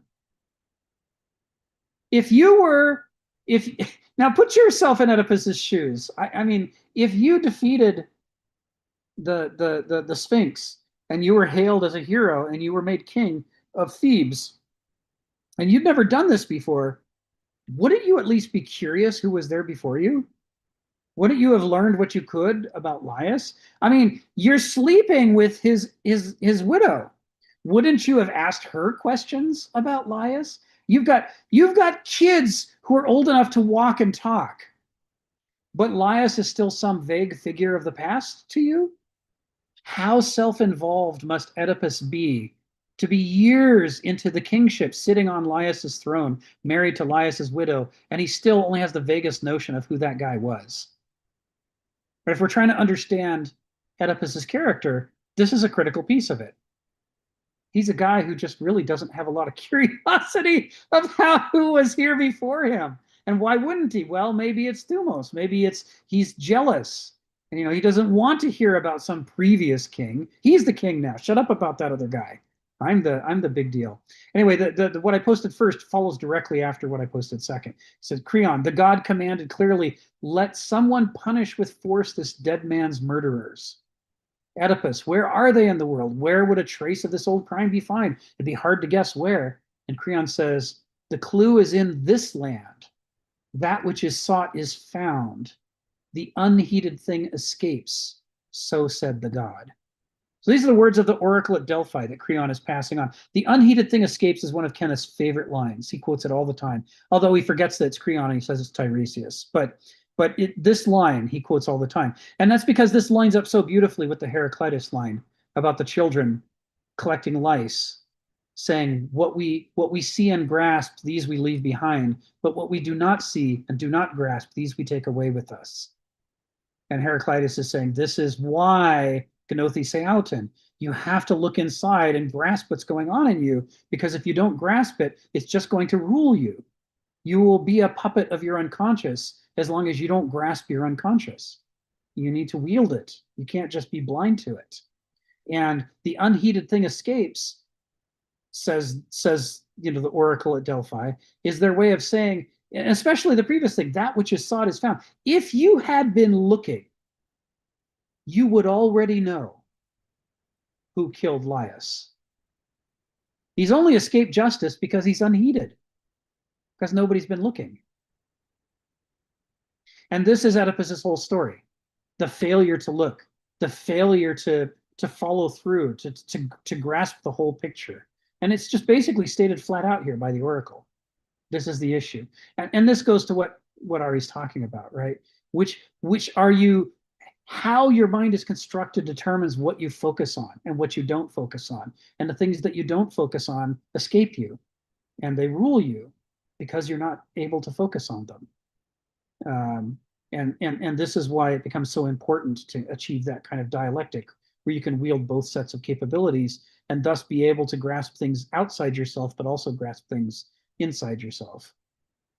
And of course, that whole sense of Oedipus hoists on his own petard is this next quote. I hereby call down curses on this killer, that horribly, as he is horrible, he may drag out his wretched, unblessed days. This too I pray, though he be of my house, if I learn of it, and let him still remain, may I receive the curse I have laid on others. This is early in the play. And of course, we all know how this is going to end. It's like he is ferociously pursuing the bad guy. He's so sure it's a bad guy. Couldn't possibly be someone who has to be a malefactor. So we curse him in advance of knowing the whole picture. And that's going to come back to bite him when he comes to know the whole picture. Let's see, where are we on time? Oh yeah, Phil, come off mute and tell us what's on your mind. Yeah. Talking about the mechanics, this is really the Copernican turn. but in a way, I'm going to describe it slightly differently from a literature point of view. In other words, the mechanics of that is not just the story. We can all tell stories, but it's the plot. The plot is the mechanics that drives the unity of the story. I want to tell you very briefly a very funny story about the plot of Stalinist comedy. So once upon a time, there was an ignorant young man. He didn't know what to do. He eventually roamed around and he fell in love with a tractor. The girls are left out. That's the Stalinist story of the plot. Okay. In that sense, the plot is the structure that, in a sense, the Copernican term grasp on. Like we might not know the details, but we know the plot of the story, and we're going to follow the plot. Because we got the mechanics of that. And now I'm going to lever a criticism of Hegel. By the way, I love Hegel, so don't take my criticism too seriously, as I also criticize Socrates. But with Hegel, the problem with Hegel that I find problematic is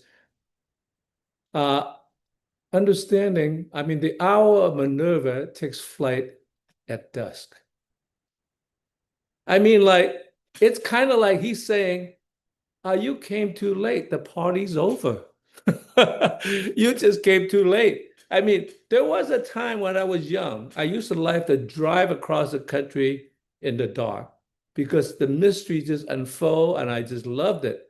But as I got older, maybe I just become more conservative. I like to drive in the sun and see it rationally what's going on. So there's a problem about maybe when you're younger, you like the mystery of all that unfolding, and you can accept that because you got a long life ahead of you to, in a sense, let that unfold. So in some sense, I think arriving too late for the party does seem to put a drag on the fact. It's like, why doesn't our Minerva take flight at dawn? So like we actually do not have, we could, in a sense, slowly cross the dividing line between now, the present, and the future, rather than, oh, by the time you arrive in the future, it's already over. I mean, you're just going to have to accept what the hell is going to happen. So unless you really love, I mean, being thrown into the mysteries, then you have a problem. So that's the criticism I have for Hegel, is that not that I don't like his dialectical unfolding, but I just like to just give it to us, and then at the end it's like, yeah, but you came a little late.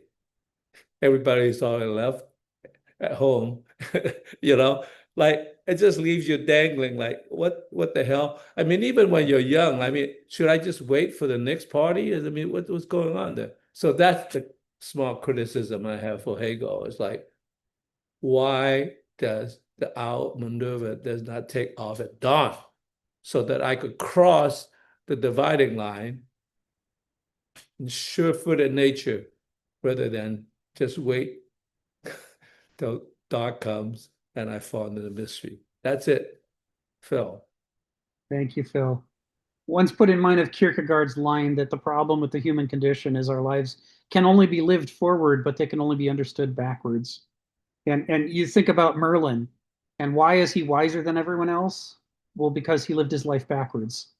So he may not understand his past, but at least he knows the future. He doesn't know what the future means, but he knows what's going to happen.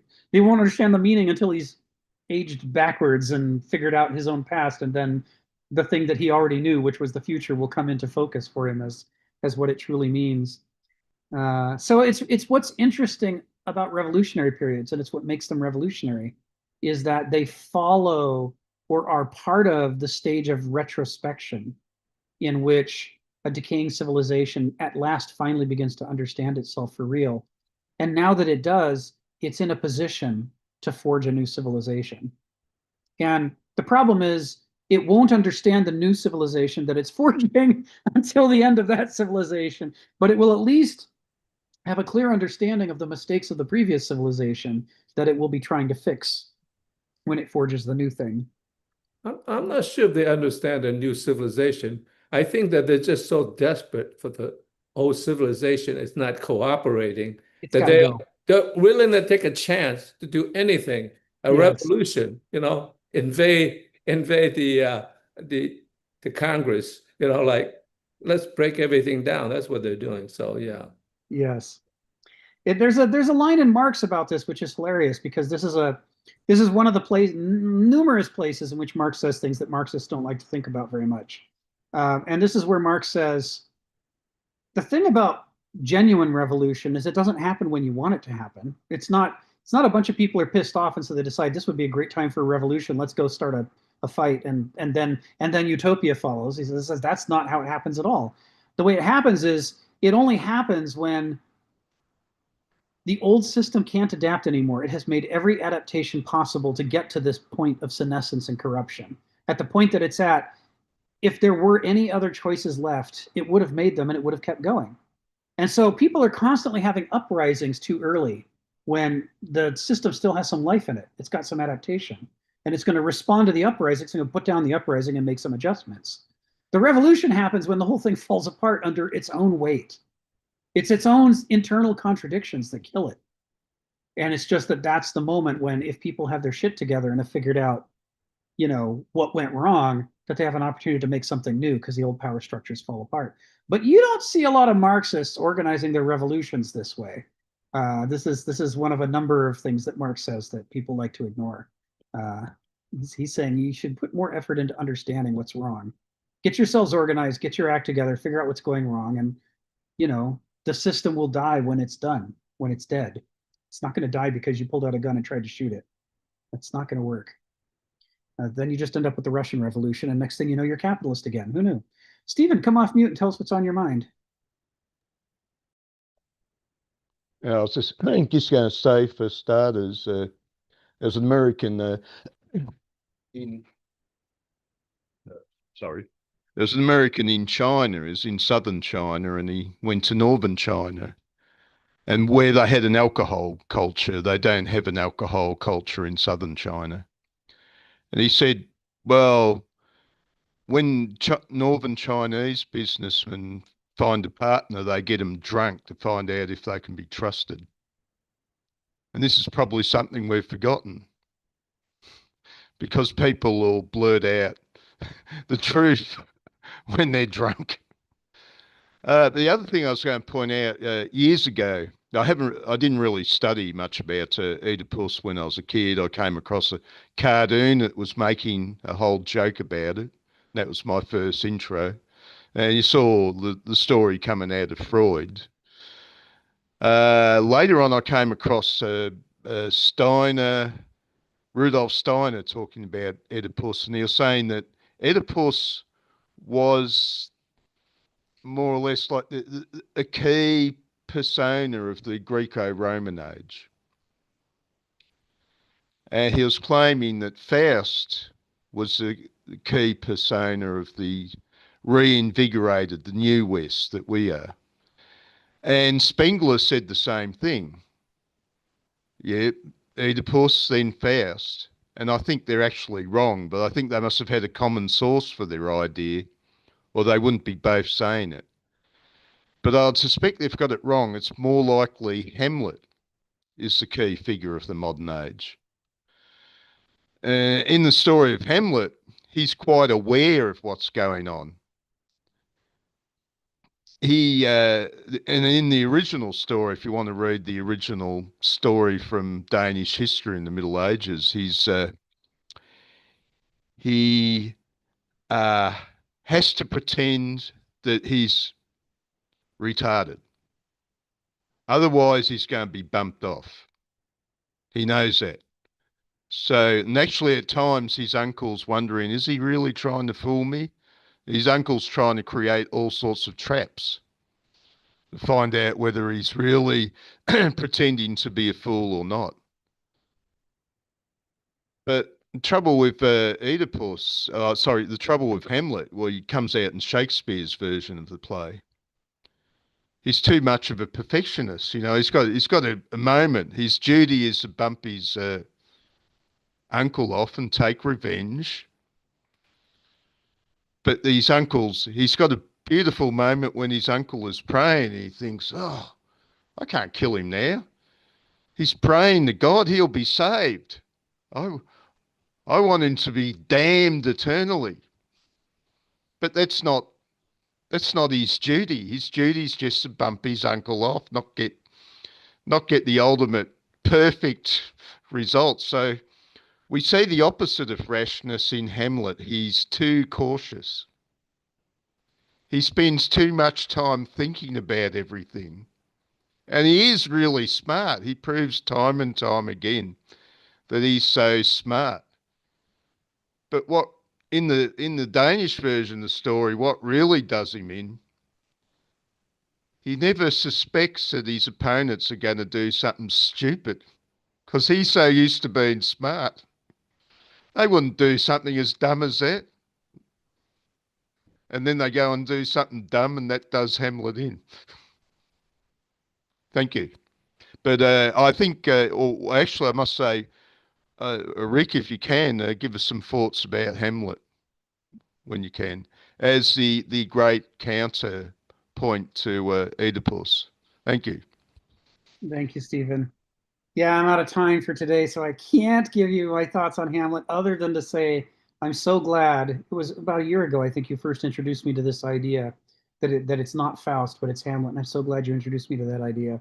So I think you're onto something. You know, the ultimate introspective, navel-gazing ditherer perceives a crime and then can't take any actions until far too late to correct the crime because he can't stop second guessing himself and thinking about what is the meaning of the meaning of the meaning of the thing. And it's fascinating, you know, especially when you combine it with literary critic Harold Bloom's assessment that Hamlet is the most authentic character in literature up until that time because he's got an inner life, but it comes at a price. The price of his inner life is a failure to act. He's aware of himself. So the existential thing with skulls, bit too much of that going on. Yes.